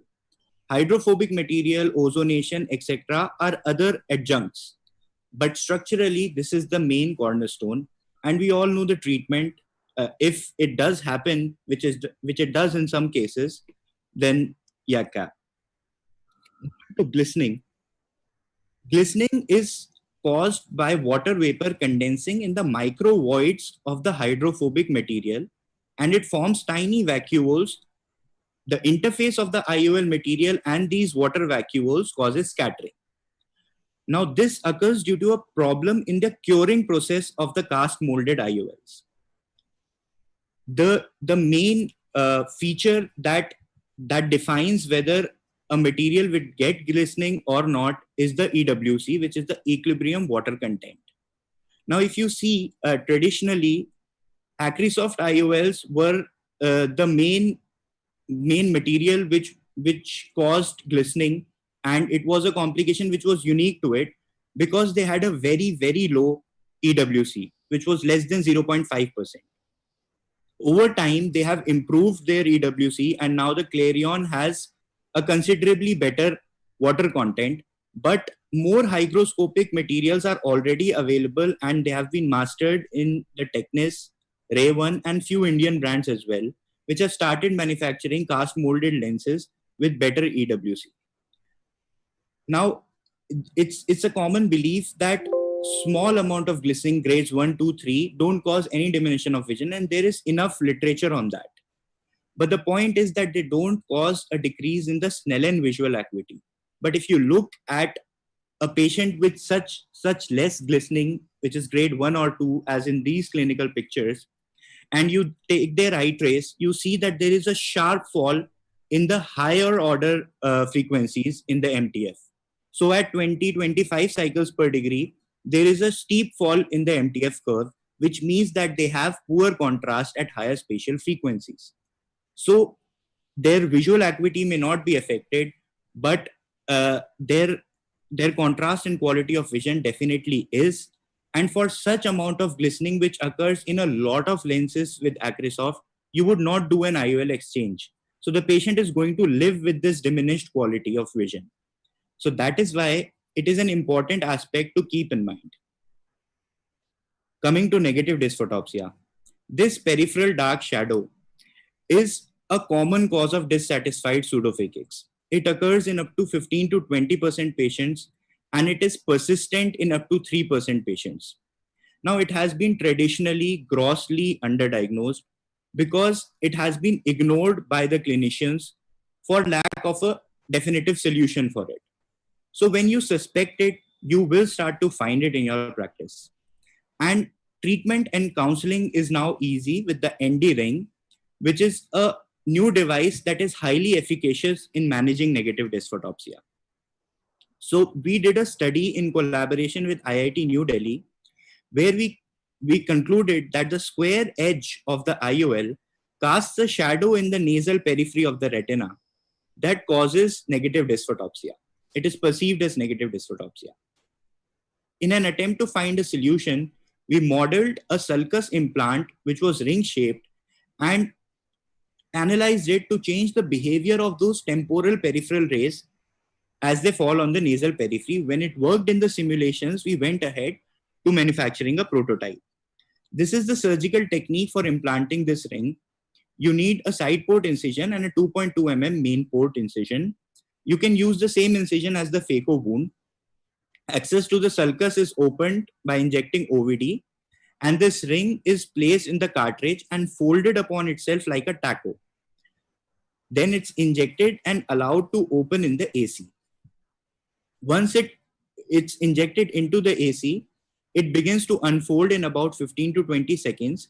You can just hook the ring haptics and dial it into the sulcus. Once all the ring haptics are in the sulcus, it would center, and then coaxial irrigation and aspiration to wash out the OVD and close the case. It hardly takes 3 minutes. We did a clinical study on 19 eyes and we had 100% success. Post-operatively, the eye is always quiet, and you can see on the ASOCT that the ring sits on the anterior capsule and partly occupies the space between the posterior iris epithelium and the anterior IOL optic. This ring was found to be 100% successful with no adverse events at all in the intraoperative or postoperative period. The injection is easy and manipulation of the AC is simple. There is no added instrumentation and no white-to-white measurements are required. Additionally, as with other options that were tried in the past, there are no side effects or trade-offs with the refractive outcomes of the primary cataract surgery in this device. It addresses the problem of negative dysphotopsia as a single point solution. There are a few lessons that I have learned while interacting with patients suffering from negative dysphotopsia, and they are that a patient is always disappointed when he or she experiences a side effect of surgery, however non-sinister may it be. The patient expects a complete solution of an iatrogenic complication as a matter of his right, because he thinks that you have given that problem to him. The patient always registers the stark contrast in a surgeon's lack of proactiveness in managing negative dysphotopsia as compared to the enthusiasm that the surgeon shows while advising the cataract surgery. And for a surgeon to be confident in managing ND, there has to be a reliable solution. And this is where negative dysphotopsia ring adds to our armamentarium. Coming to the shortcomings of the current day multifocals, they are basically ring shadows, halos, glares, and loss of contrast. Now, there is need to make a distinction between the ring shadows and halos. Ring shadows are the scotoma or the concentric shadows caused due to scattering or irregular refraction of light at the steep edges of a diffractive element. And classically, they are seen in the dim ambience with an eccentric point source of bright light, like the headlight of a driving vehicle in the opposite lane. Halos, on the other hand, are multiple circles of blur formed by virtue of multiple foci. So they are a constant and unavoidable feature of any form of multifocality. Why do these ring shadows occur? So when the light rays are incident on the diffractive element, they are diffracted in a way that they form different foci, maybe 2, 3, or multiple. And also, they are irregularly reflected, or undergo optical phenomena that cast shadows or irregular reflections, causing these ring-shaped shadows or bright rings to form on the fovea along with that image. So what are the plausible solutions? The apodized diffractive came with Restore, and they attempted to progressively reduce the step heights and ameliorate these side effects. That didn't work. So the Liberty lens, they tried reducing the number of steps itself. That also hasn't worked. Now we have J&J working on a prototype that would soon be available, hopefully, that merges two kinoforms to eliminate alternate edges. Let's see how that will turn out. But according to me, this is just a food for thought. A plausible solution would be, you see, all these structures have sharp edges. So a final solution would be complete elimination of these edges. But it has its own challenges, because it will pose the challenge, an engineering challenge, to bring back the phase to zero to start the next step. According to phase synchrony, you would also need to have multiple additions, and the add foci will have to be changed accordingly, which is a very difficult engineering problem to circumvent. Lastly, if somebody is interested in knowing more about the negative dysphotopsia ring or negative dysphotopsia, you could scan these QR codes. Thank you. Thank you, Prakhyat, for those great innovations. And I'm sure you'll take the challenge also to make the edgeless lens, which doesn't have those edges. And I'm sure your next work is going to be on that. So any comments from the panelists? Negative dysphotopsia is fairly uncommon, and though even I've read some higher percentages, but most of our patients, they neuroadapt, they become all right. So where would he find the placing of this ring? Only after the patient complains. You can't be putting it regularly in all patients, would you? So, ma'am, you can do simple things like just getting the optic out of the bag. You know, small simple things itself could take care. So taking the optic out of the bag is maybe an easy thing for you to do, but for a surgeon like me, going back again and doing a reverse optic capture involves much more gymnastics in the AC than implanting this device. Secondly, to answer your question, this device would find its use in any patient who is complaining of negative dysphotopsia. It is for you and your patient to decide how affected they are with ND. So as in my practice, what I discovered negative dysphotopsia in my second phacoemulsification case at RP Center in an illiterate lady who was not satisfied with 6x6 vision. And I was a very excited junior resident because the patient had 6x6 and it was my second case. And that patient still till I left RP center, she was coming back with negative dysphotopsia. So it is a spectrum, and you have to decide how uncomfortable your patient is with negative dysphotopsia. As you continue exploring it, you will find more and more patients. Like now, I find many more patients suffering from negative dysphotopsia than I used to earlier. So I guess that is one. The other thing about incidence is that I also have read multiple studies over a decade, starting from 2000, right, with Dr. Davison to Dr. Robert Osher to others in as late as 2017. And all of them have had negative dysphotopsia, at least in 3% cases. So if we are not finding it, probably we are not interpreting it well. For example, in our practice, I have seen that a lot of patients complain and do this gesture that part of their lids are sticking to each other. So that thing never rings a bell as negative dysphotopsia to anyone, but that was actually a very common presentation in our study. I think have you done any studies on how to position the IOL? You know, your problem is obviously the problem is real and we can't deny it. But have you thought of, you know, like have you tried to go into the fact how to prevent it by IOL positioning? There have been various modifications that people have suggested. So what's the current thought? You must have researched it.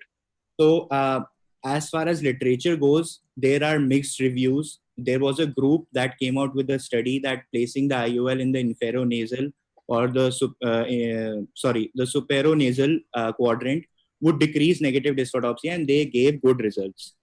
But that could not be corroborated with subsequent multiple studies, including the large-scale case series by Dr. Masket, Dr. Holliday, etc.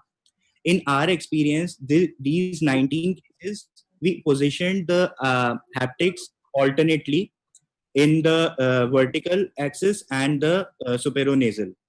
And we found that it was almost, the negative dysphotopsia incidence was almost equal. So half of these patients, actually almost 8 of these have a vertical alignment, and 11 of these have a superonasal alignment, and that is there in that table if you would see the results. Can we take a poll on how our panelists place their IOLs? These hydrophobic lenses, can all of our panelists chip in that how they position their IOLs to prevent negative dysphotopsia?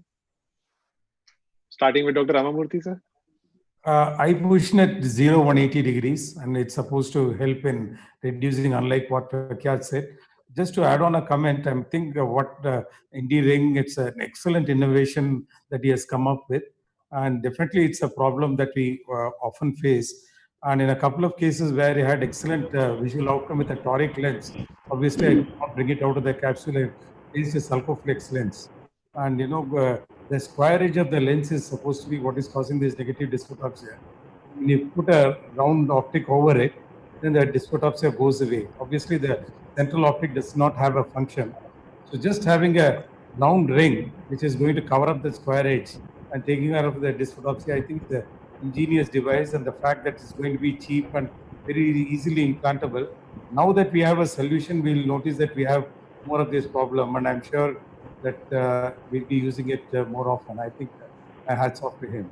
But of course, all other features, and I think positioning it horizontally may be a good way to go, because the optic haptic junction is supposed to reduce the negative dysphotopsia.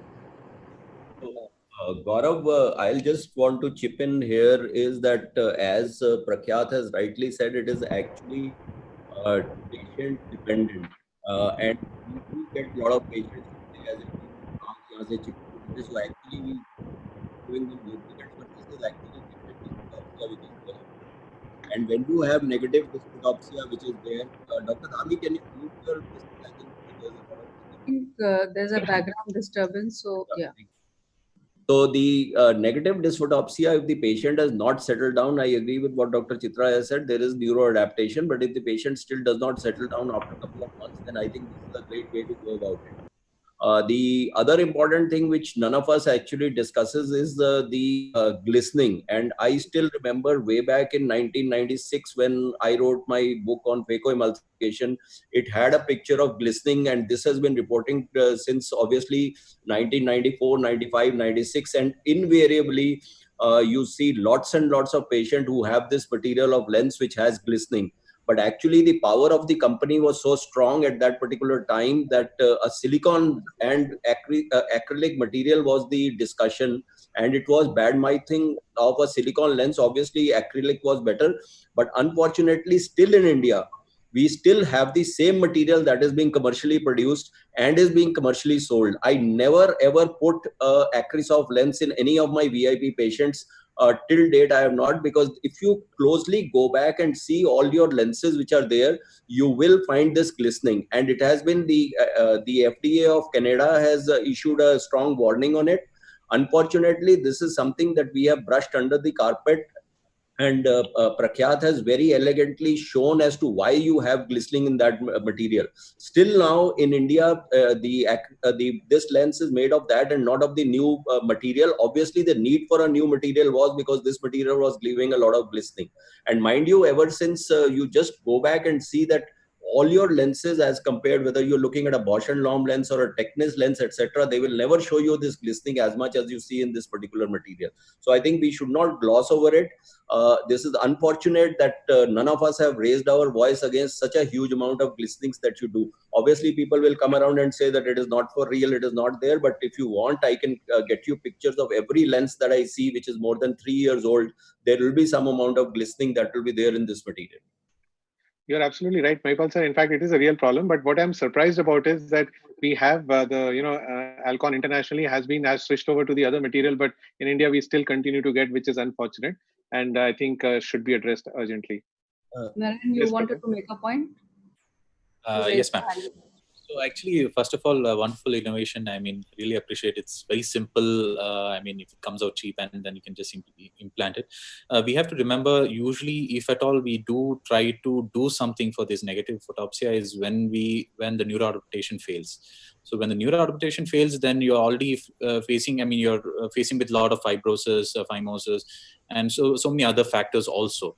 So you're always added, whenever you're trying to manipulate again with the lens, you're added risk of zonular breaks and so forth.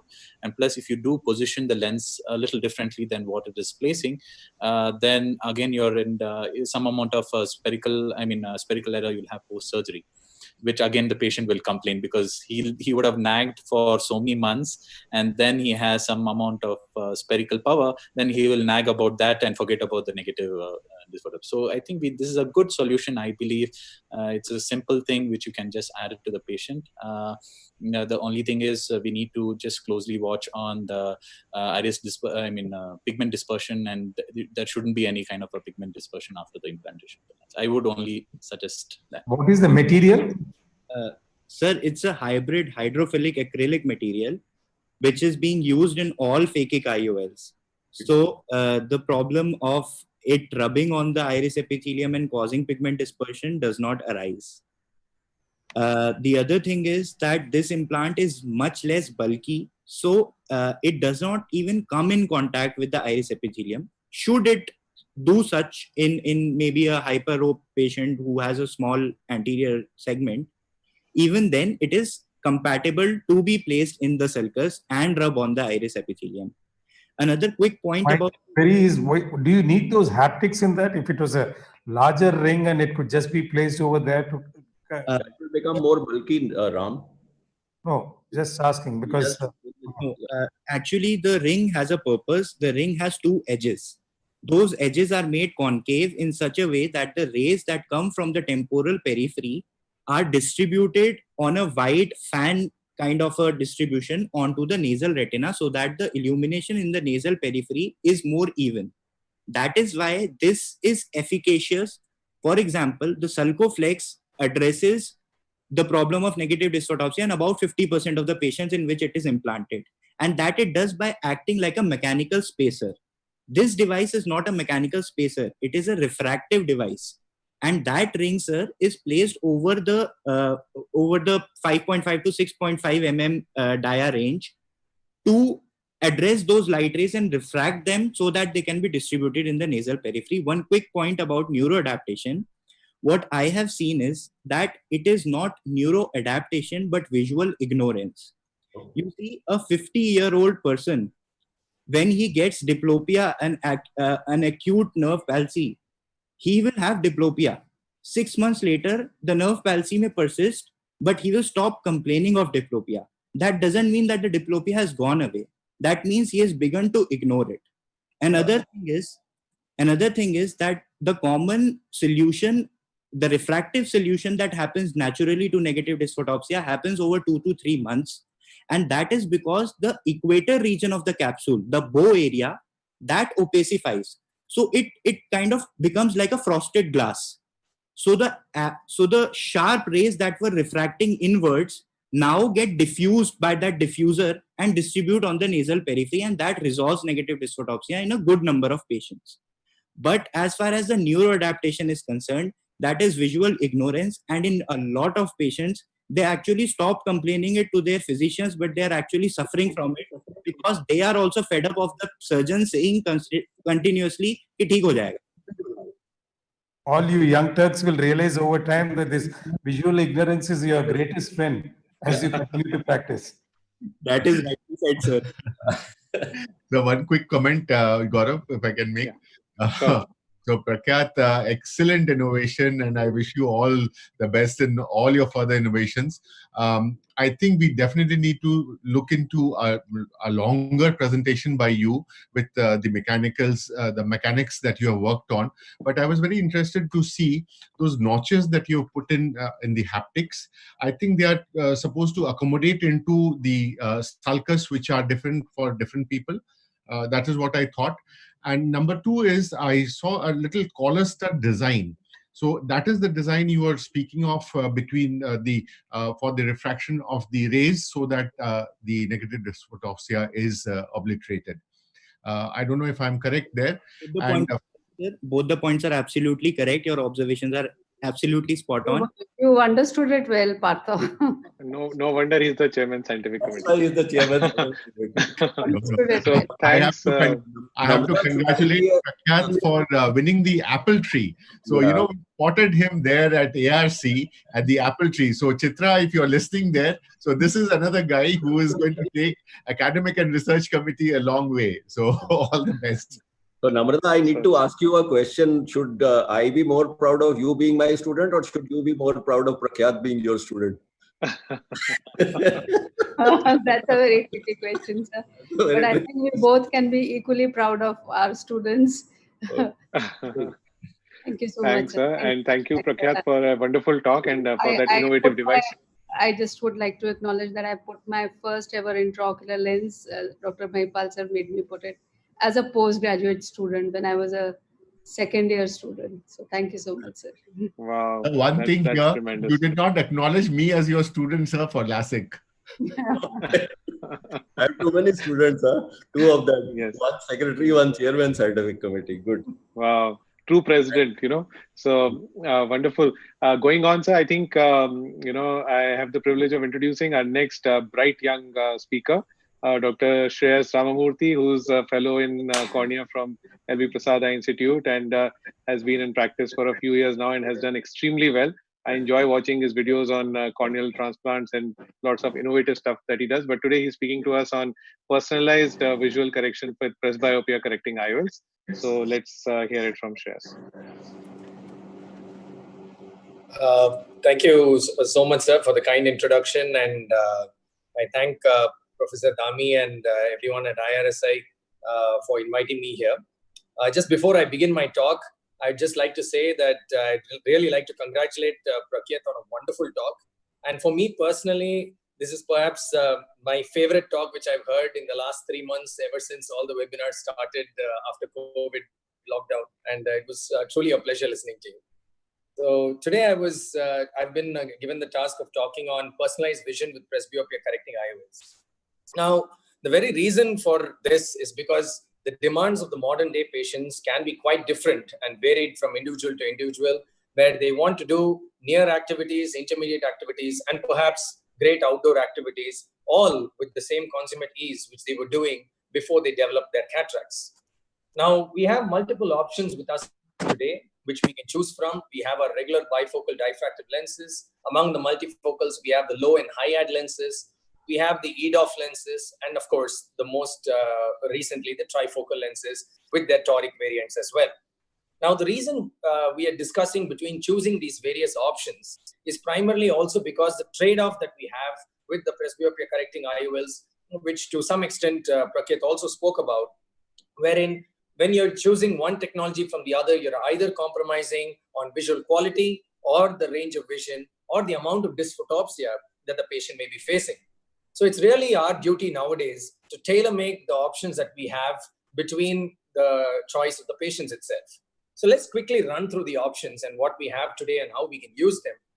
First is the diffractive bifocal lenses, which comes from the Technis multifocal family, the Restore or some other Indian multifocals which are also available. Now, these have traditionally two focal points, one for near and one for distance.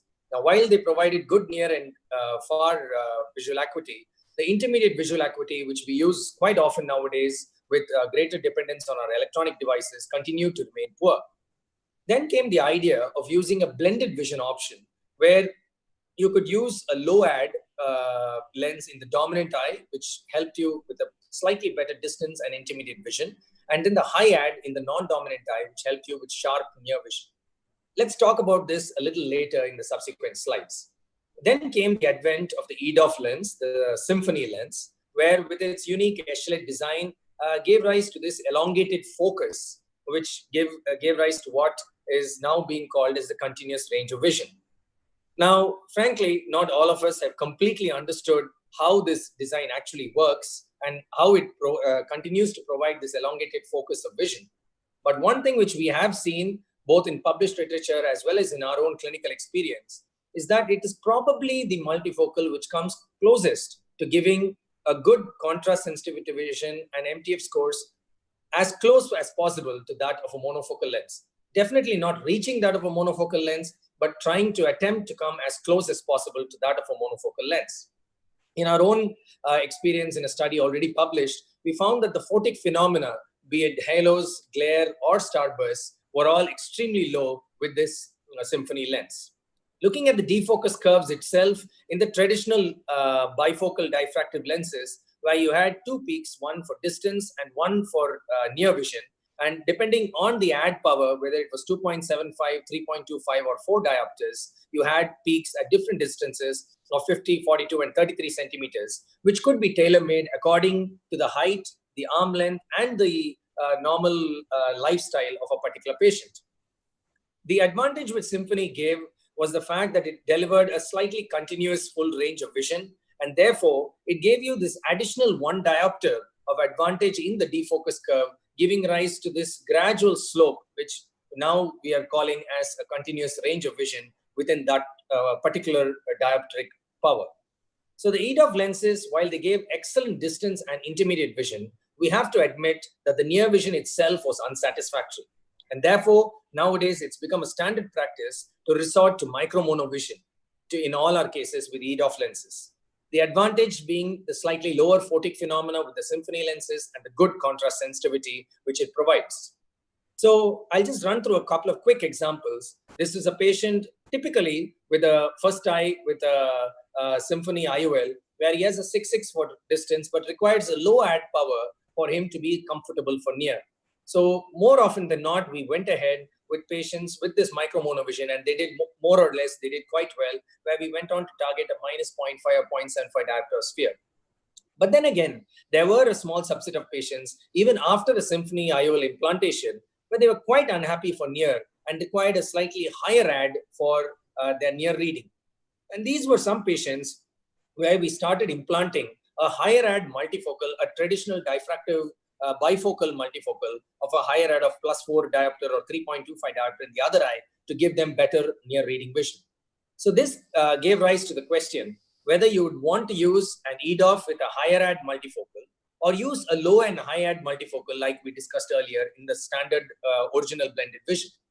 So there were a couple of studies which came out. This was a patient group where they did a low ad and a high ad multifocal in 86 patients with bilateral surgery. And they showed that while 95% of patients achieved excellent distance vision, the intermediate vision and the near vision was still a little lower, and especially the intermediate vision, there was a little more left to be desired.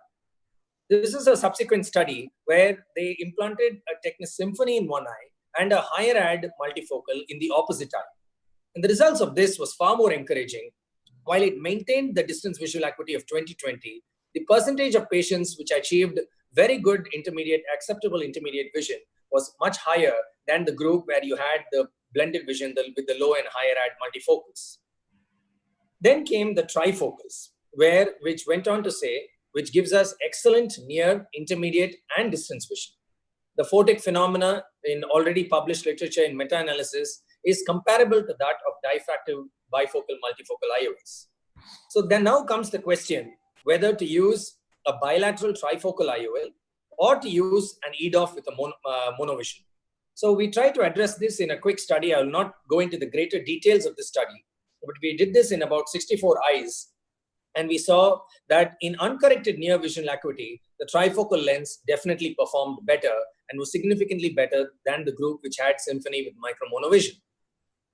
When you looked at the defocus curves, the Symphony performed better where it has the continuous range of vision between -1 to -2 diopter of defocus. But when it went on to higher levels, where in -2.5 to -3, the trifocal lens did better and the near visual acuity was certainly better with the trifocals.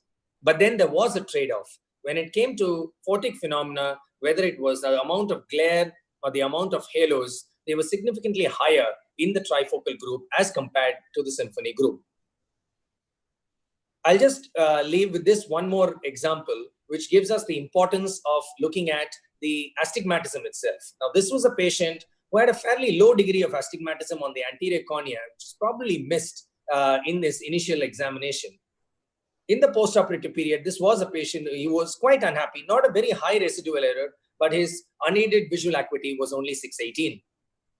So when the opposite eye was being done in the fellow eye, which had a similar amount of astigmatism, when you went ahead and put it in the Barrett toric calculator, it actually suggested a T3 IOL which needed to be implanted.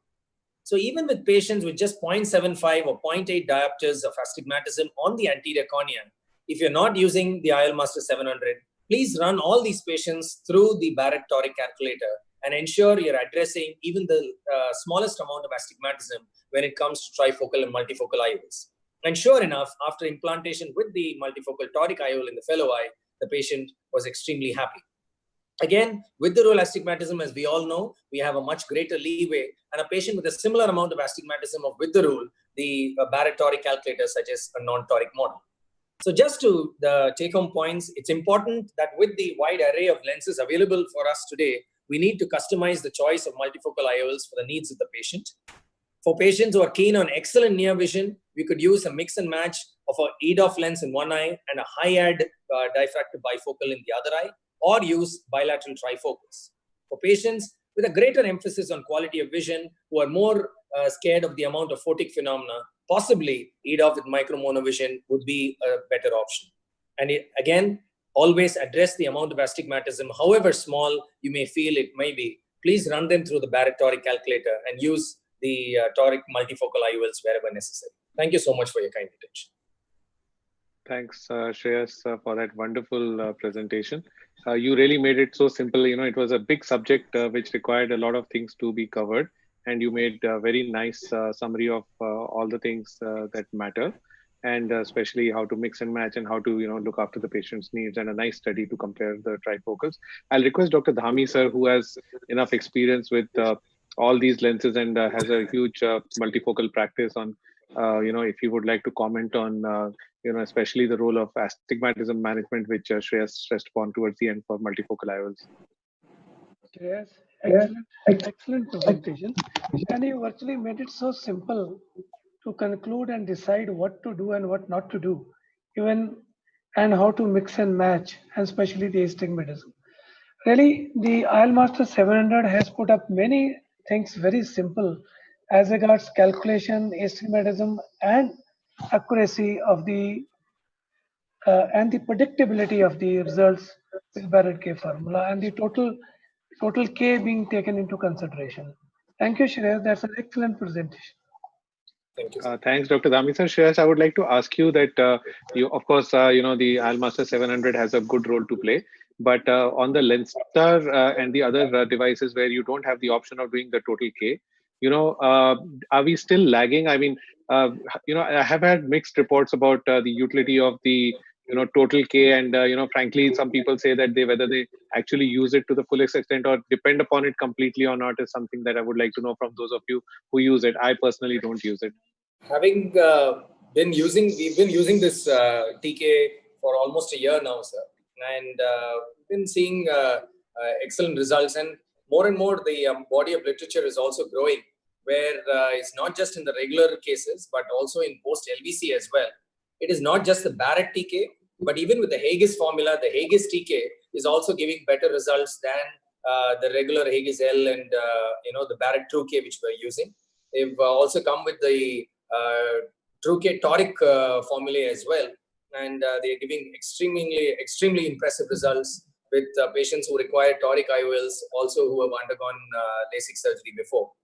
I think it's definitely a step in the right direction. The fact that we are able to compute the posterior cornea directly, previously with the measurements of the Pentacam or the Galilei, when we were using them, the mathematical models were doing better than the direct measurements from these Scheimpflug devices. Possibly because these formulae themselves were not adapted to the measurements which we were taking from the devices.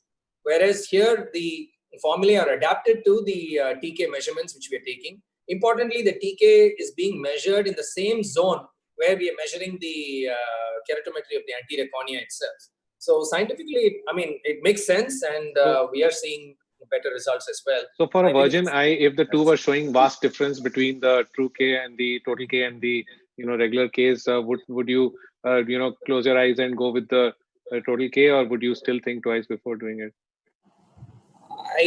I think I'm yet to come across a patient where there is a drastic difference in a regular eye between what the Barrett online calculator is showing and the TK is showing. It's a very small incremental improvement which the TK is giving over the existing Barrett online calculator.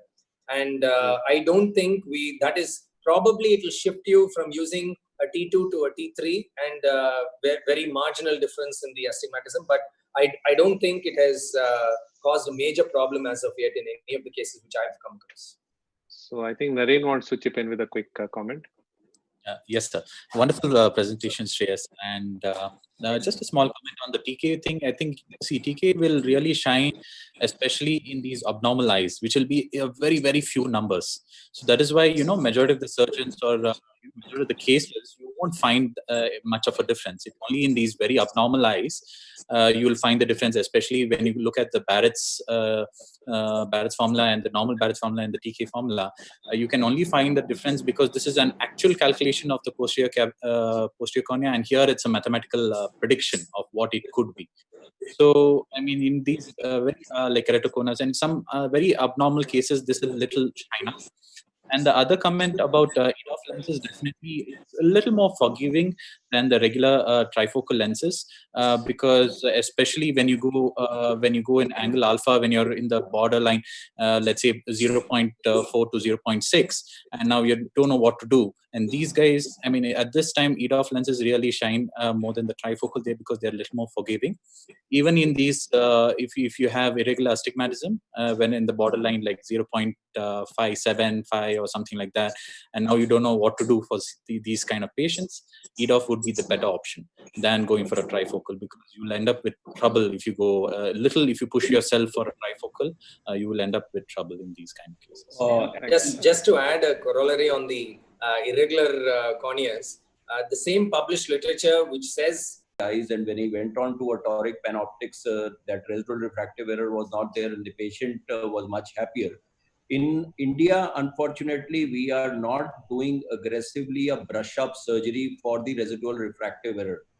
A lot of developed countries, including the US, UK, etc., the package is so designed that if there is a residual error, and you put a trial to that patient of the residual refractive error wearing glasses, and if his symptoms disappear and his quality of vision improves, then that patient is necessarily a candidate where you can do a brush-up refractive surgery.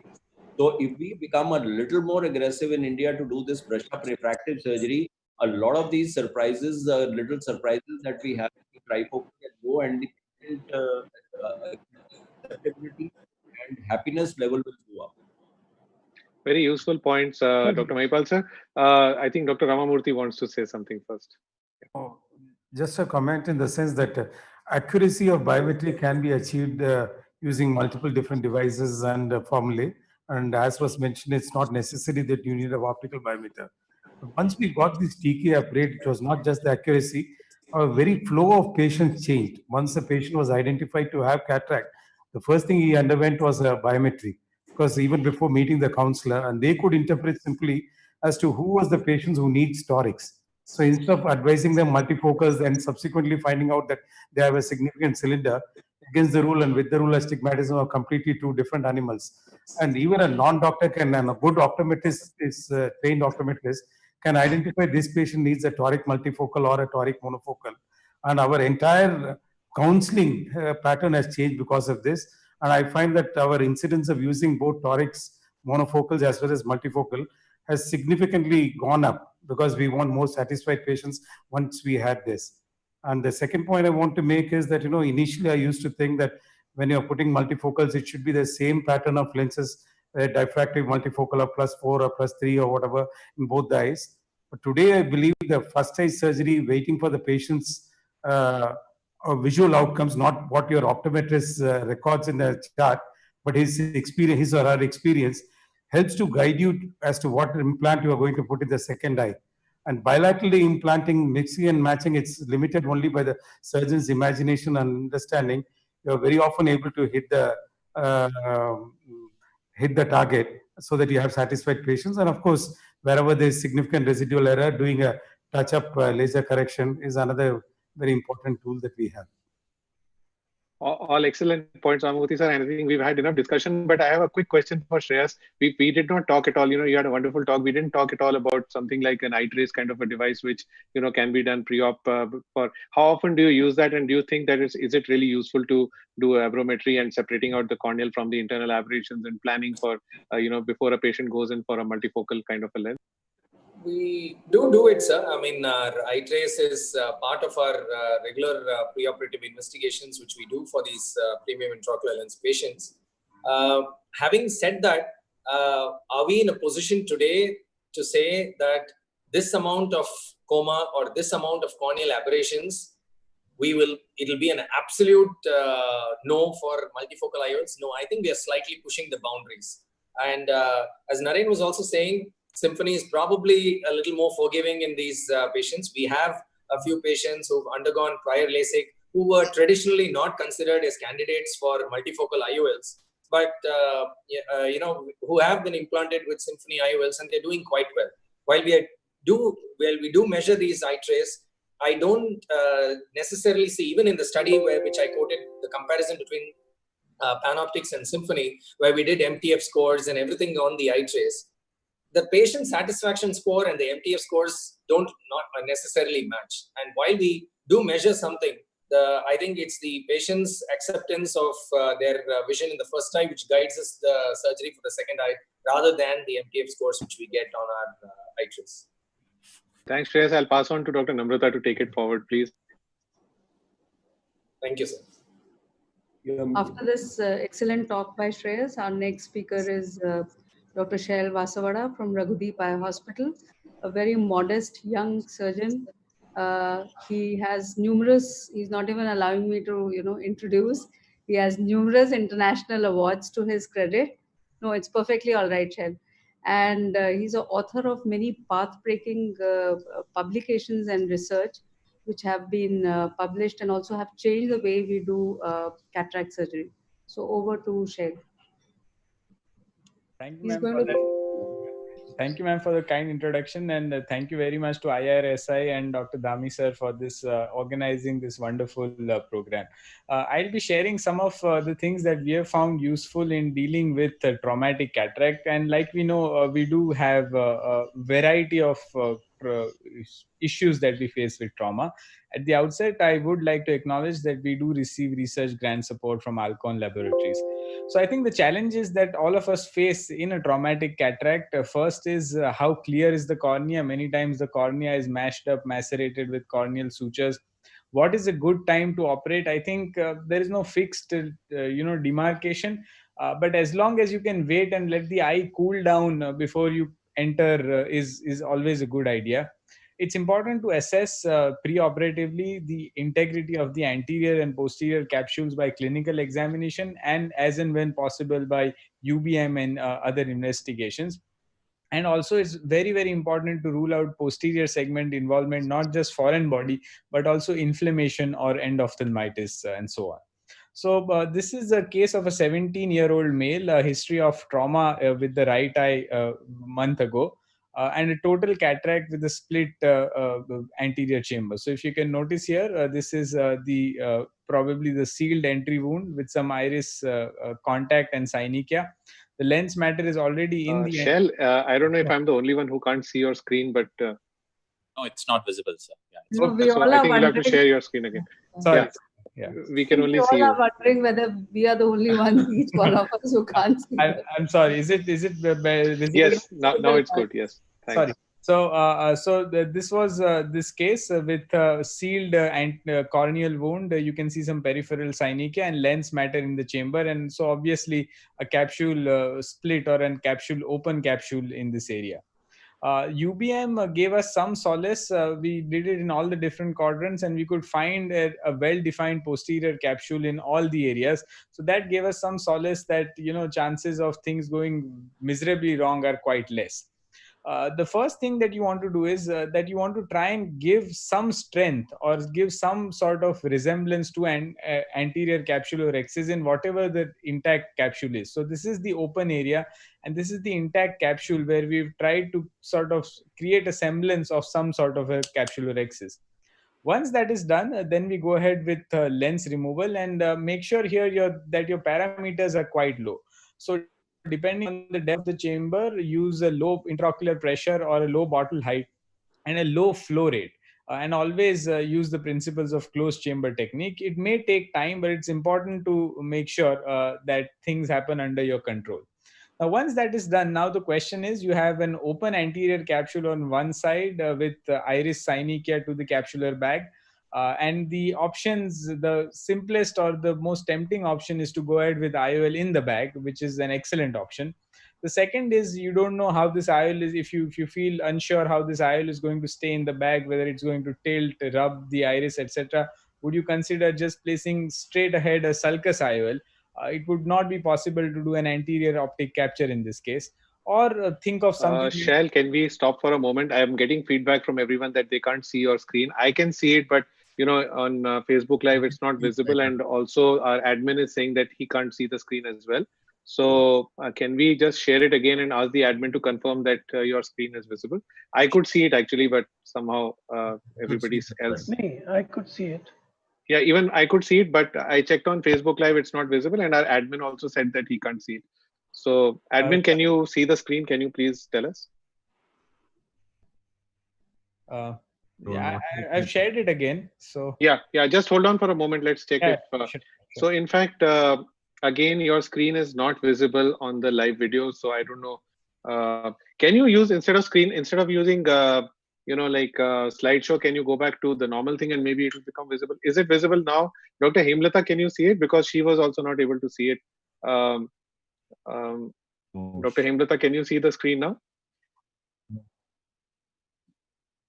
No, I cannot see Dr. Gaurav. It just says that share. Yeah, he started screen sharing, but it's not visible. That's what everybody is telling us. But I think it's visible, Gaurav. To me, it's visible, sir. But everybody else, like the admin who's webcasting it, says that in the webcast it is not visible. So for okay, so maybe. So anyway, I think Shell, just go on because there seems to be some glitch, but you reshare your screen and go on because I think some people can see it and some can't. So I think we'll just go on. Yeah, sure. Sorry. Yeah, so go to share screen and just share the entire desktop. Yeah, sure. Maybe that will work. Is it visible now? No, we can see your files folder, but we can't see. I think, Gaurav, we can see it. Okay. I think, go on, Shell, I think, because I don't think we can do much about it right now. Half of us can see it, but half of us can't. So just go on, please. Is the screen visible to those half? No. I think you do it the way you did it before. Just do it the way you did it before. Yeah.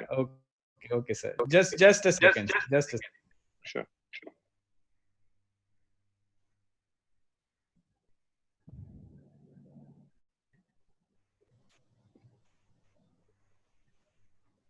Yeah, so or think of some other option. So we thought that the best way, we would want to keep this IOL as much away from the iris and other tissue as much as possible, because many of them, they may look good in the first month or two, but over a period of time with excessive inflammation in such young guys, they do develop a lot of these complications. So even with an intact posterior capsule, we decided to create an opening in the posterior capsule to try and create what we call as a posterior optic capture. This is something that we have been used to doing in pediatric eyes.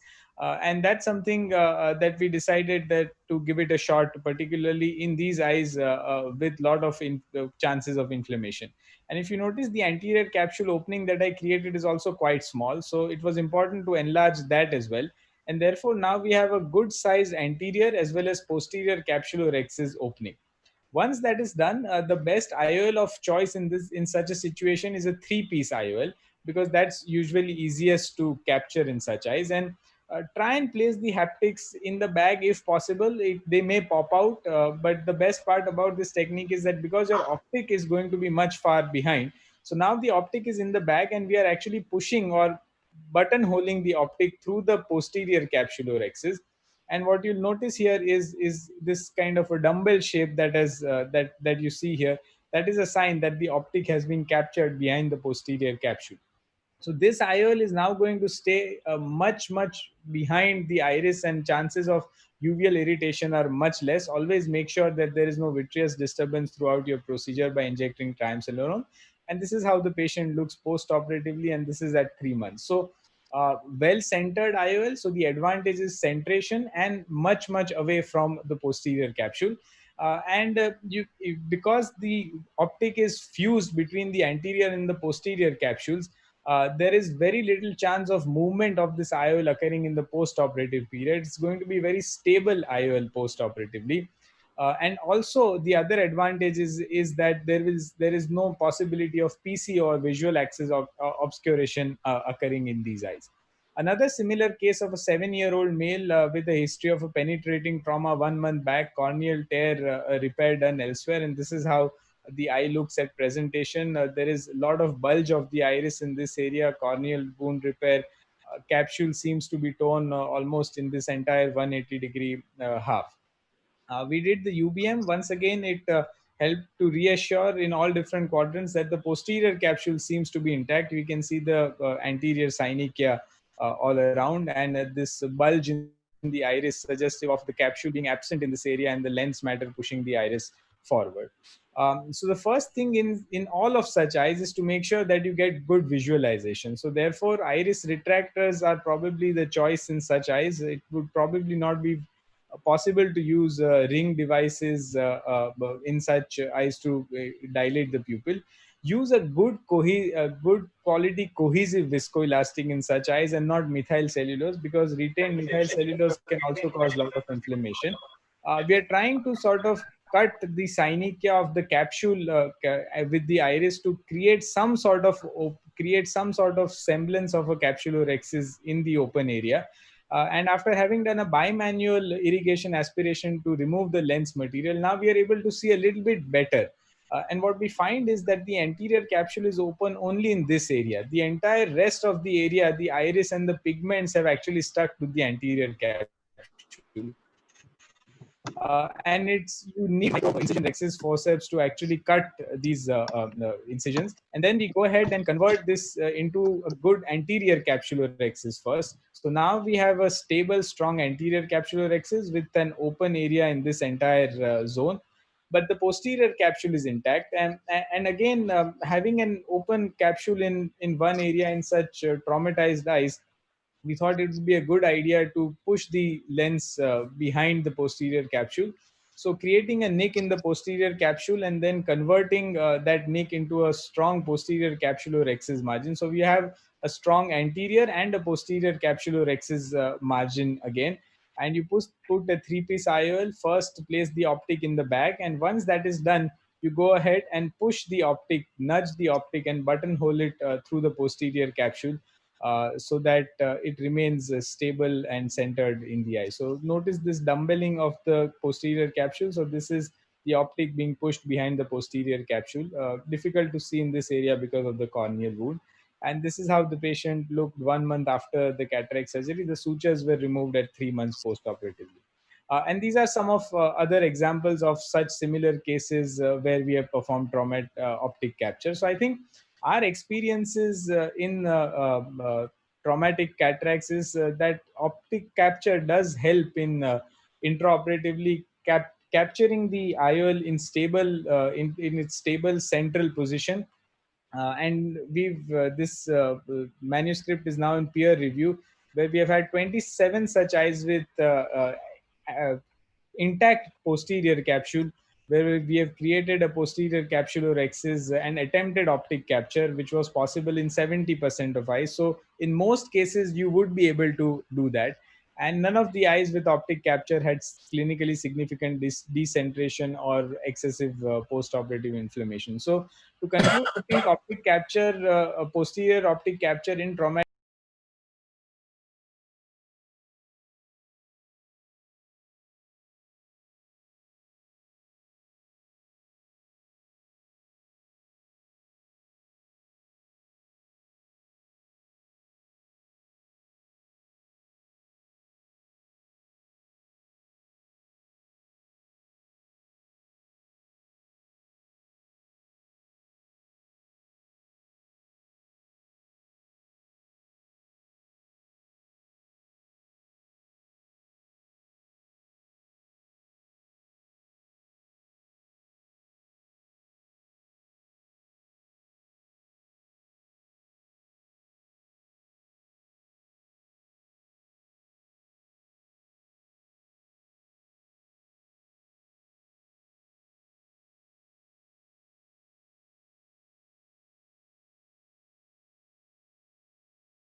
that the surgeon will have less of time to react in case if there is a complication that is going to occur.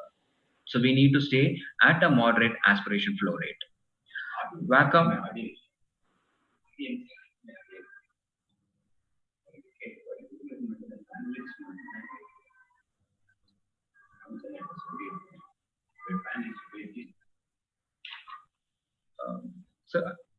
Am I audible, sir? No. For a moment it was gone, but now you're audible again. So I'll just request everybody else to please mute themselves so that you continue to be audible. Okay. It was audible till about 10 seconds back. So please go ahead. Thank you, sir.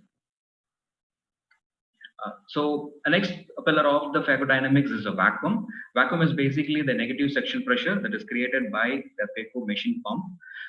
Just like the aspiration flow rate, which accounts for the followability, the vacuum accounts for the holdability of the nucleus. Once the nuclear pieces comes to the phaco tip, the holding of the tip happens using the vacuum, and the final aspiration of the nucleus happens using the vacuum. This vacuum is created by means of the peristaltic pump or the venturi pump. So the peristaltic pump, here the peristaltic pump uses the rollers to compress the phaco outflow tubing in a peristaltic manner, thereby creating the flow and the vacuum. The compression of the rollers on the tubing with the mechanical rotation of the pump moves the fluid and creates a continuous milking action on the fluid column. The phaco machine can directly control this flow level, hence the term all the peristaltic machines are flow based. However, the preset vacuum will be reached only when there is an occlusion of the phaco tip. Right. As the occlusion happens, the roller starts to slow down, the vacuum starts building, and the outflow level starts decreasing. It is at this time when the modern day phaco machines has the advantage of getting pre-programmed to the surgeon's need. The most of the complications that occurs in the older day machine is at this moment, because if there is a change in the roller speed, then you will get into complication, and this is what the newer generation machines has actually addressed. So once the complete occlusion happens, the roller comes to a stop, the outflow approaches zero, and the vacuum is at its highest level, and this is how a peristaltic works. Coming to the venturi pump makes use of the venturi effect to create a vacuum. The venturi effect is created by flow of a fluid or an air column over an opening. In our phaco machine, this requires a nitrogen tank or a self-contained air compressors. The vacuum level is created with a rigid drainage cassette to which the phaco aspiration tubing is connected. There is no milking of the fluid here, tubing here, so you can use a rigid and a low compliant tubing, which is one advantage of using a venturi. Another advantage of using the venturi pump that it's able to create the preset vacuum without occlusion of the phaco tip. When the surgeon depresses a funnel, the preset vacuum is immediately created. That's the reason why we call it as a vacuum-based system. Coming to the reality, the Alcon machines work on the principle of the peristaltic pump. J&J has a peristaltic and venturi. Bausch & Lomb also has a peristaltic and venturi. The difference here is that in the Bausch & Lomb, in the same case, you cannot switch over from a peristaltic to a venturi. But in the Signature Pro machines, the peristaltic and venturi can be switched over even in the single case. So to have the advantage of both the peristaltic and venturi, you can have the newer machines like the Signature Pro, where the peristaltic accounts for the holdability. You can use it during the beginning of your procedure for the sculpting, chopping, and your nuclear emulsification. But once there is no occlusion that is required, for example, taking out few strands of cortex, few nuclear material, and especially removal of the OVD, you need just a followability where you can switch over to the venturi. And if you're not comfortable, you can again come back to the peristaltic. The vacuum can be set at a linear or a panel mode. The panel mode is where the moment you touch the foot pedal, you'll have the preset vacuum built up. But in the linear mode, the actual vacuum depends on the foot pedal position. At that position you are, the maximum preset vacuum. The reason why I'm telling this is the maximum preset vacuum, if it is kept at 100 millimeters, and if you are at the 50% drill position, you'll have only 50 millimeters of mercury. But if your preset vacuum is 50 millimeters and you are at 50% of your treadle, you'll have a 25 millimeters of mercury. This holds good for a surgeon who's hard-footed. If you're a hard-footed surgeon, keep your maximum preset vacuum at a lower rate, so that even at 50% you will have a good vacuum. And if you are a soft-footed surgeon, you need to keep it as a high value. So the aspiration flow rate, the port size, and the degree of occlusion at the tip also decide on the actual vacuum that is present at that particular moment of your surgery. The vacuum rise time is the lag time that is there to reach the preset vacuum, the 0 to the preset vacuum level. If the rise time is much faster, again the surgery is going to be much more rapid, but similarly the surgeon will have a less of time to react at that moment. So having a higher aspiration flow rate, a low compliant tubing, a fluid vented machine compared to an air vented machine will have a faster rise time. Why are we discussing all this thing? A higher aspiration flow rate, a higher faster time seems to be much easier, seems to be much easier for the surgeon to operate. You'll have a faster surgery. But the problem is, in case if there is a mismatch of inflow or outflow at this moment, you will end up having what's called a surge. Surge is simply, it is the outflow tubing, this occlusion of the tubing occurs. Once a complete occlusion of the tubing occurs with the nuclear piece, the tubing collapses, stores energy, and as the emulsification of the nuclear piece occurs, it sucks the fluid from the anterior chamber and rebounds back to its original position. So there is a collapse of the chamber. This is one of the video which was recorded much earlier before advent of the newer machines. You can see here, this is a typical surge that happened. Here, the high molecular viscoelastic is used. Even the occlusion of the high molecular viscoelastic can also surge in the anterior chamber. So to combat the surge is what we are actually talking. The fluidic, the best available fluidic. Dr. Jantan, I'll request you to try and finish off in yeah, sir. It's just 2 minutes, sir. Yeah. Yes, sir. So the surge is, we need to change the pump speed. That's what actually we talked about in the peristaltic pump. If we could have a vacuum rise time and an aspiration flow rate during the occlusion, which is completely different during occlusion and the pre-occlusion, the increased inflow on the break of occlusion using a low compliance tubing and using a mechanism like venting. So here's where the active and the fusion fluidics of the rise and machine come. I'll talk only about the, since one of time, I'll just talk only about the fusion fluidics. The occlusion mode phaco and the case which is present on the signature pro, it could be used independently or it could use both the same at the same time. Occlusion mode phaco basically regulates the vacuum rise time following an occlusion of the phaco tip. So the aspiration is not affected after the occlusion breaks. It can also regulate the ultrasound phaco power modulation so that the emulsification of pieces happen much faster before the occlusion happens and there is no occlusion break vacuum fall during the procedure. The chamber stabilization environment is a vacuum monitoring system where which regulates the maximum allowable vacuum used following the occlusion tip. You just see this is a normal phaco procedure where during the full occlusion, the occlusion breaks and it drops from the preset maximum vacuum to a 0. But in case of a chamber, in case of a case, this occlusion, the full occlusion break is being sensed by the machine even before the occlusion break occurs, and it stops somewhere in between, and the vacuum is actually maintained without complete drop to the 0. So this is the setting which is there in the machine. So when an uptime has been elapsed, the case proactively steps on the vacuum. So you have adequate time to actually react back even before the vacuum drops down. So as you can see here, even a complicated cataract where there is a small pupil using a Huke, you can just stay at the center with the best of the fluidics. You can just complete the procedure without moving the phaco tip, and you can see the chamber is absolutely stable till the end of the procedure. So understanding and optimizing the phaco-fluidic parameters and adapting the newer phaco technology can make your surgery more safer and efficient for all the cataracts. Thank you. Thanks, Dr. Jantan, for that. I mean, it was a class in fluidics and really nicely done. And, you know, if we had a lot of time, we could have loved to, you know, go on listening. You have really nicely done it. In fact, I would like to add here, because we are running short of time, I think we'll go on to the next talk. But I have myself been using the fluidics on all the machines that you talked about. And frankly, on the Signature Pro, you know, the fluidics have been really improved from the previous Signature now. I personally operate only at a 40 centimeter bottle height, even for the hardest of cataracts now, which means, you know, the IOP of less than 30 millimeters, which is probably not possible on any of the other machines that I currently use. And I find that the chamber stability is amazing. So the fluidics of these new machines have really improved. Not that you cannot operate these cataracts with any average machine as well, but frankly, anybody who's using very low bottle heights on some of these machines or low IOPs on the panel quickly, and then we'll go on to the last talk. So it is my You are. No, it's okay.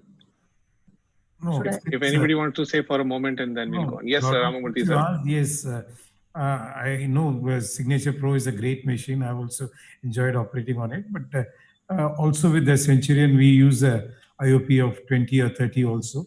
I think one of the advantages of these newer machines is that they're able to, even with a low IOP, they're able to support extreme fluidics and derive the maximum advantage of pure fluidics. They're able to use a high flow rate, higher power and aspiration, but at the same time maintain a low IOP, not a turbulent anterior chamber, and a much more controlled environment.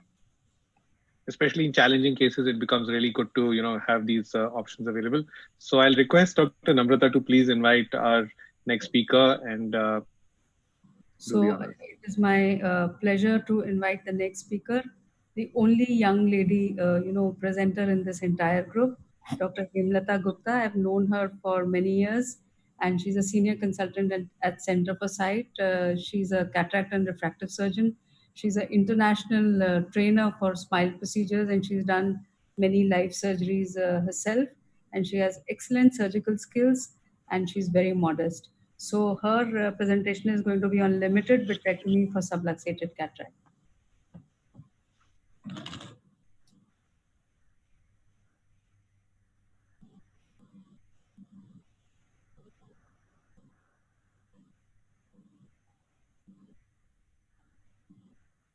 Hemlata, your screen is not sharing.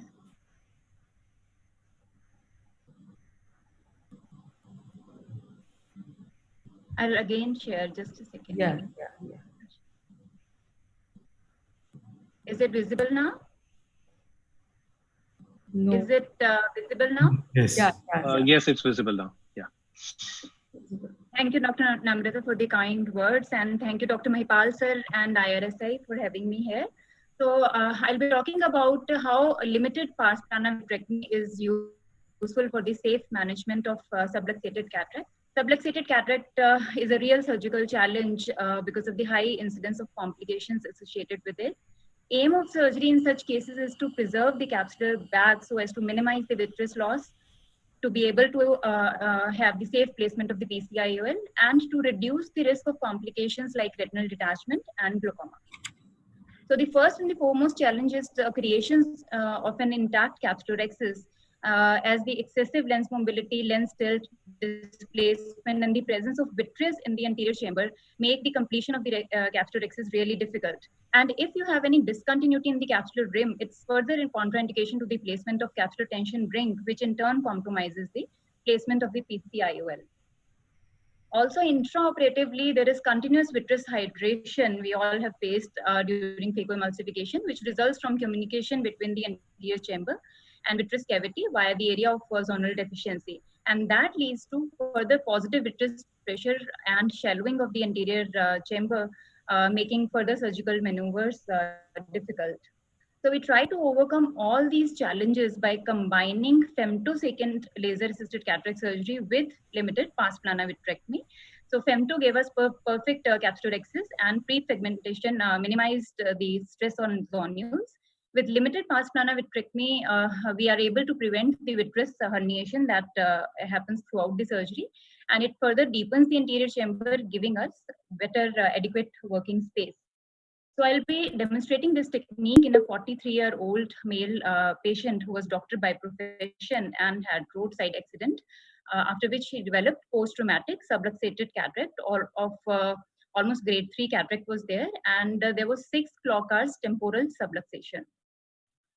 So we did femto laser cataract surgery using a Catalyst platform that has liquid optic interface. So after docking, now the anterior segment OCT is being taken. So it is scanning the anterior capsule lens and the posterior capsule. So you can see a significant lens tilt over here. So in Catalyst, we have the option of scanned lens capsule, wherein you can center the capsular axis in the area of maximum lens thickness.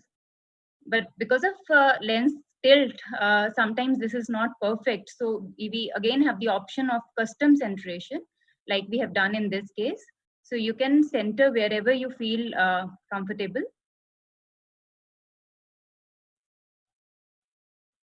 So this is the custom centration being done.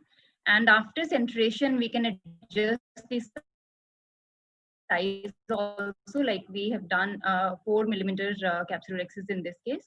And this is followed by 6-quadrant nucleus fragmentation. So pre-fragmentation minimizes the stress on zonules. So we prefer to do 6-quadrant instead of grid in this subluxated cataract. And this is followed by a small LRI. Surgery is done under periverbal anesthesia. So before surgery, we place a trocar in the pars plana area 3 to 3.5 millimeter away from the limbus and just do dry vitrectomy without any infusion cannulas. We just do the dry vitrectomy in the area of maximum zonular weakness. So whatever vitreous is we can see is just remove that vitreous, and you should ensure that you are able to see the tip of the capsular cap, which is already pre-cut by the laser, is being removed. And here I place the capsular tension ring to stabilize the capsular bag. And once the capsular bag is stabilized, you can see that the pieces are already separated because of the pre-fragmentation. So it's very easy to lift the pieces one by one and emulsify using slow motion phacoemulsification. We keep all the parameters low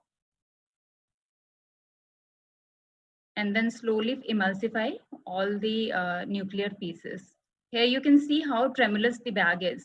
So one has to be very, very gentle and careful. And you can see that even in the epinucleus removal, we have adequately deep anterior chamber. And there's no vitreous prolapse through the area of the zonal dialysis.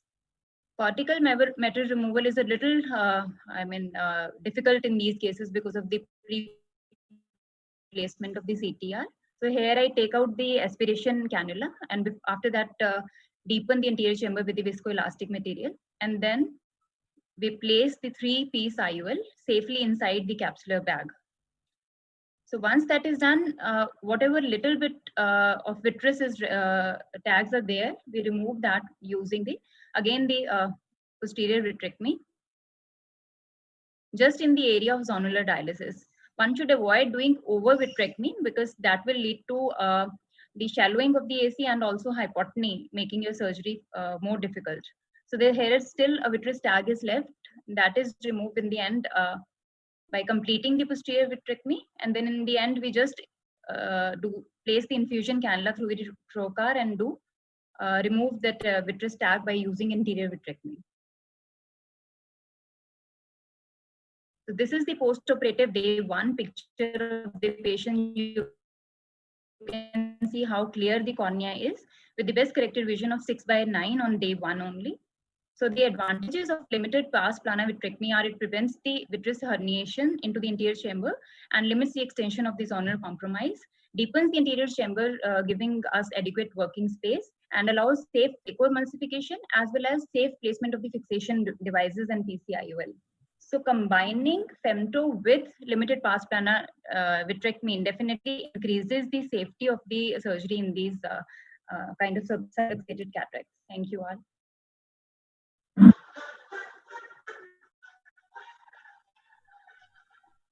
Thank you, everyone.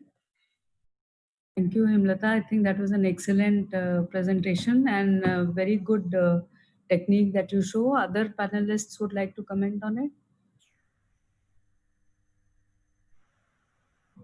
So I think, since nobody is saying, I'm not the panelist, but I would like to chip in. She showed a brilliant, I think one of the most important points was limited vitrectomy, because if you do, if you're overzealous and if you end up doing more vitrectomy than what is required, you will have a bag which is kind of, tilting back and hypotony as Dr. Himlata mentioned. So I think that was a very, very important take-home message.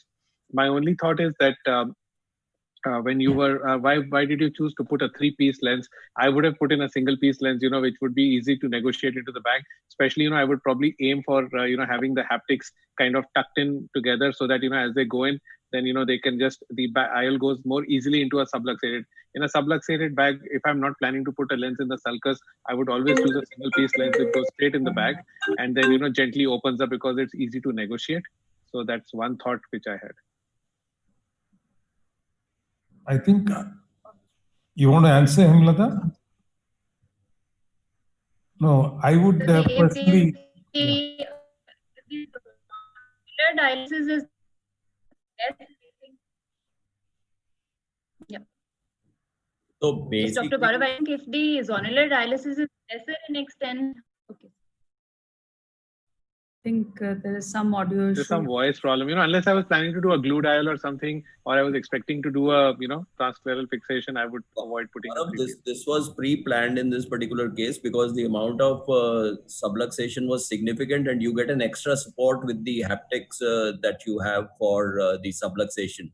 So it is a question of I agree with you, maybe maneuverability is slightly an issue, but this is an additional support along with the CTR. So whenever you have subluxation, I would prefer to put a 3-piece lens, or we would prefer to put a 3-piece lens than a single-piece lens because of the additional support that you get for the subluxation. No, I completely agree. I would consider that the rigid haptics of a 3-piece lens acts as a further support for the capsular bag, apart from the endocapsular ring, which is already there. And the diversity which a 3-piece lens offers, of course, you have to enlarge the incision a little bit. Otherwise, I think it's much better than what a more pliable single piece offers. And one question I have is, with the vitreous in AC, are there any challenges in getting adequate capsular excess and nucleus fragmentation, or do you adjust the power in any way? Because we have done quite a few subluxated lenses without significant amount of vitreous in the AC, but when that happens, is there any adjustment that's needed? Dr. Hemlata, would you like to comment? Adjustment in the power of phaco power? No, in the laser settings. Yeah. Sorry, I'm not able to get it.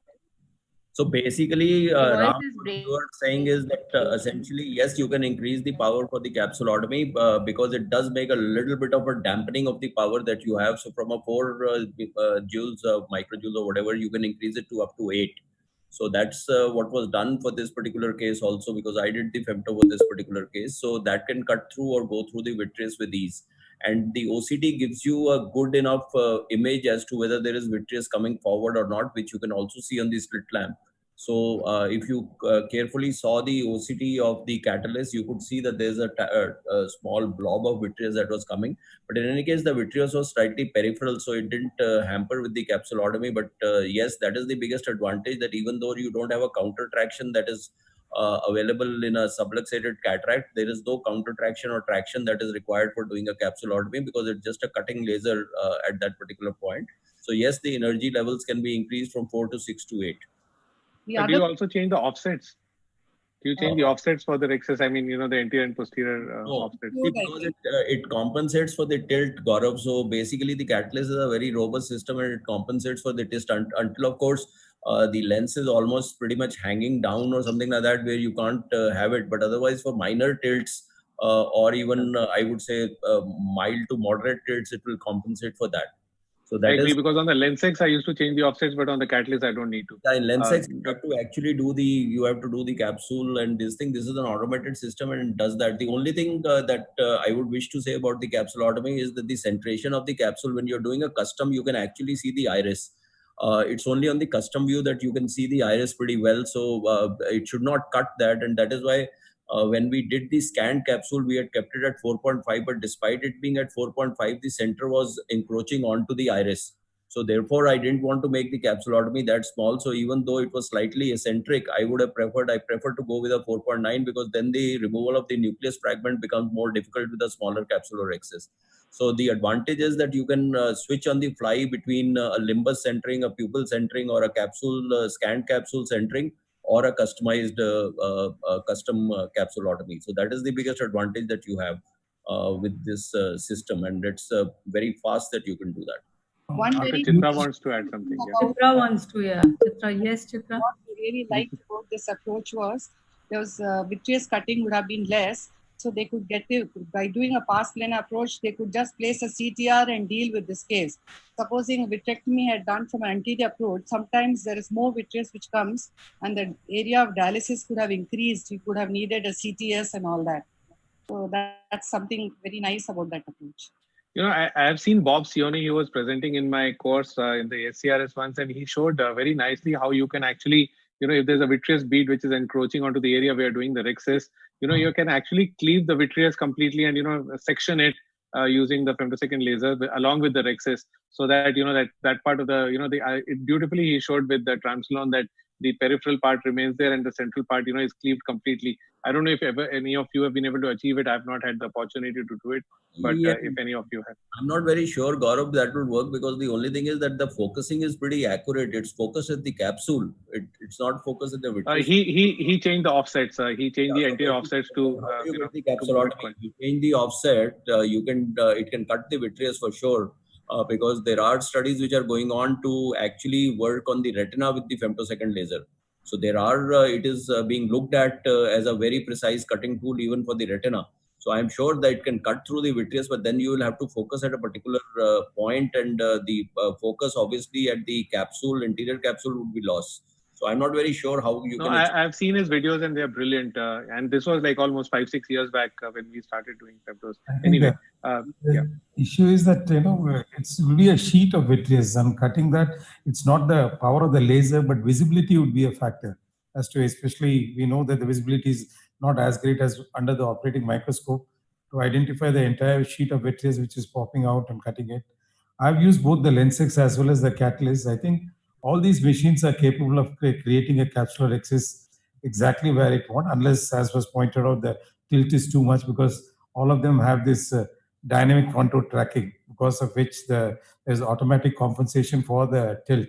I think apart from these intumescent cataracts, this partially subluxated lens is a great indication for a laser capsulotomy, because not only the ability to create it, but also the ability to decenter it where you want it. Quick comment, Gaurav. Very nice presentation, Hemlata, about the limited vitrectomy. So, when we consider the limited vitrectomy just by one port, there has to be a lot of understanding that how much is limited and how much not. Where to stop and where not to go beyond.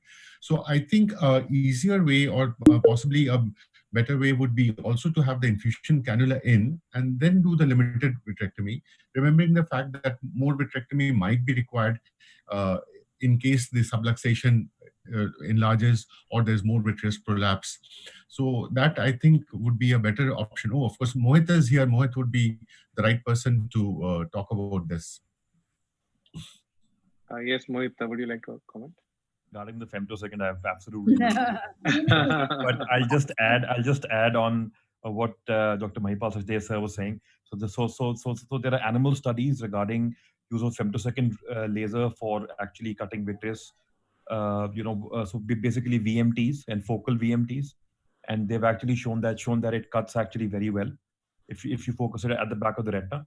So I'm aware about that. Anything other than that, I would reserve my comments, since I'm not the best person. What I was alluding to is the limited vitrectomy by one port, or should it be better if we had the infusion in as well and then did a limited vitrectomy?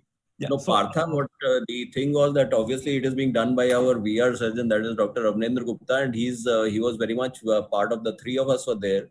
So in case there is a second port that is required at any time, that can easily be done. So the idea is that there was a very small amount of vitreous. So see, actually there are two other videos which we have in which we actually don't, for intumescent cataracts and hypermature cataracts with Morgaginian cataracts, or with the raised intraocular pressure, angle closure attack, we just take out the vitreous from the wound. But that means that whatever is presenting out, or whatever fluid is coming out, that decompresses itself. And then when we want, we can go back again and do that without actually entering the this thing. So that is the approach that we have as limited vitrectomy, which is not just for subluxated cataracts, but it is also for phacomorphic lens-induced glaucomas. There also it works very well, because whatever is the fluid misdirection and the fluid that is there, which is raising the lenticular pressure. And I think Dr. Vasewala's group has also said that if you have a PCR, etc., vitreous is presenting, it is better to do it from the backside. But yes, you are very much right. If we have to do a complete vitrectomy, we are very much in control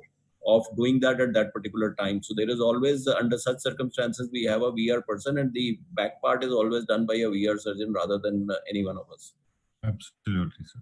Yeah. Wonderful. So I think, we've exceeded time, but Naren, quick one, and then I'll invite Dr. Dhami to summarize. Excellent surgery, Dr. Hemalata. So just a small comment I would say is for all the viewers, one more option is in such subluxated IOLs to insert the capsular hook as soon as possible. This prevents any other further damage of the zonules.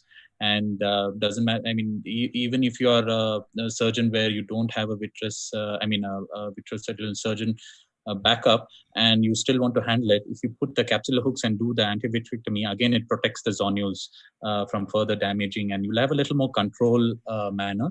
Even if you don't have the significant subluxation, if you just have, you can just see the phacodonesis in the slit lamp, and you don't know where actually it's more of a generalized thing. When you do your surgery, as soon as possible, put your capsular hooks. This will further prevent any other zonular breakage, and then you can, obviously put your CTR at the very end as much as you can push it to the very end, so that way, you can, even your cortical removal becomes a little more easier. Thanks, Naren. I think those were excellent points. And yes, I would just Hemlata? like to add one thing that Dr. Shetty has told, that we do the vitrectomy just to remove the vitreous in the area of zonular dialysis. So just applying capsular hooks is not going to prevent vitreous hydration and the repeated vitreous herniation that is happening throughout the surgery. I think limited interior vitrectomy has a role there. So Naren, I'll just wish to tell you one thing, that when you are applying capsular hooks, they are at best at 2 places, 3 places, or 4 places, and there is a large area that remains behind. When you are putting a CTR at the beginning of the whole thing, it is a 360-degree encerclage. So that pushes the back equally, and it closes the entire area of zonular dialysis. Capsular hooks, I have nothing against them, but they are locational, point specific. That means that if you have 2 points, you're pulling it, the in-between area is not pulled to that extent as it would be with a CTR. So a CTR and the capsular hooks have different methodologies of acting, and they are complementary to each other, and it is not a question of one versus the other. We could have used a capsular hook along with that, but a CTR does better than a capsular hook in case of preventing further vitreous prolapse, because it will take a 360-degree encerclage and push back the capsule towards the center. Okay. I think all good points. And what I've realized is that whatever works best in your hands is what you should probably use. And all these devices are great, and I use all of them, and they all have their merits. And what Naren said is right. What Dr. Mahipal said is right. So I think everybody has to see their comfort zones. And I'll invite our President, Dr. Dhami sir, to summarize today's excellent webinar that he has chopped out for us. Before I thank all the speakers and the panelists, so I'll invite Dr. Dhami to give a few comments, please. So you'll have to unmute yourself. I'm sorry.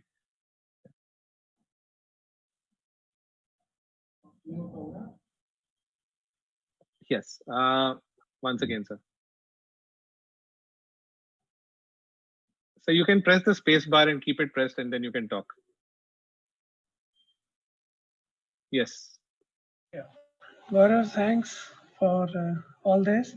And it was actually Dr. Amar's vision that we should get the young boys into it. And I don't think so. They were young.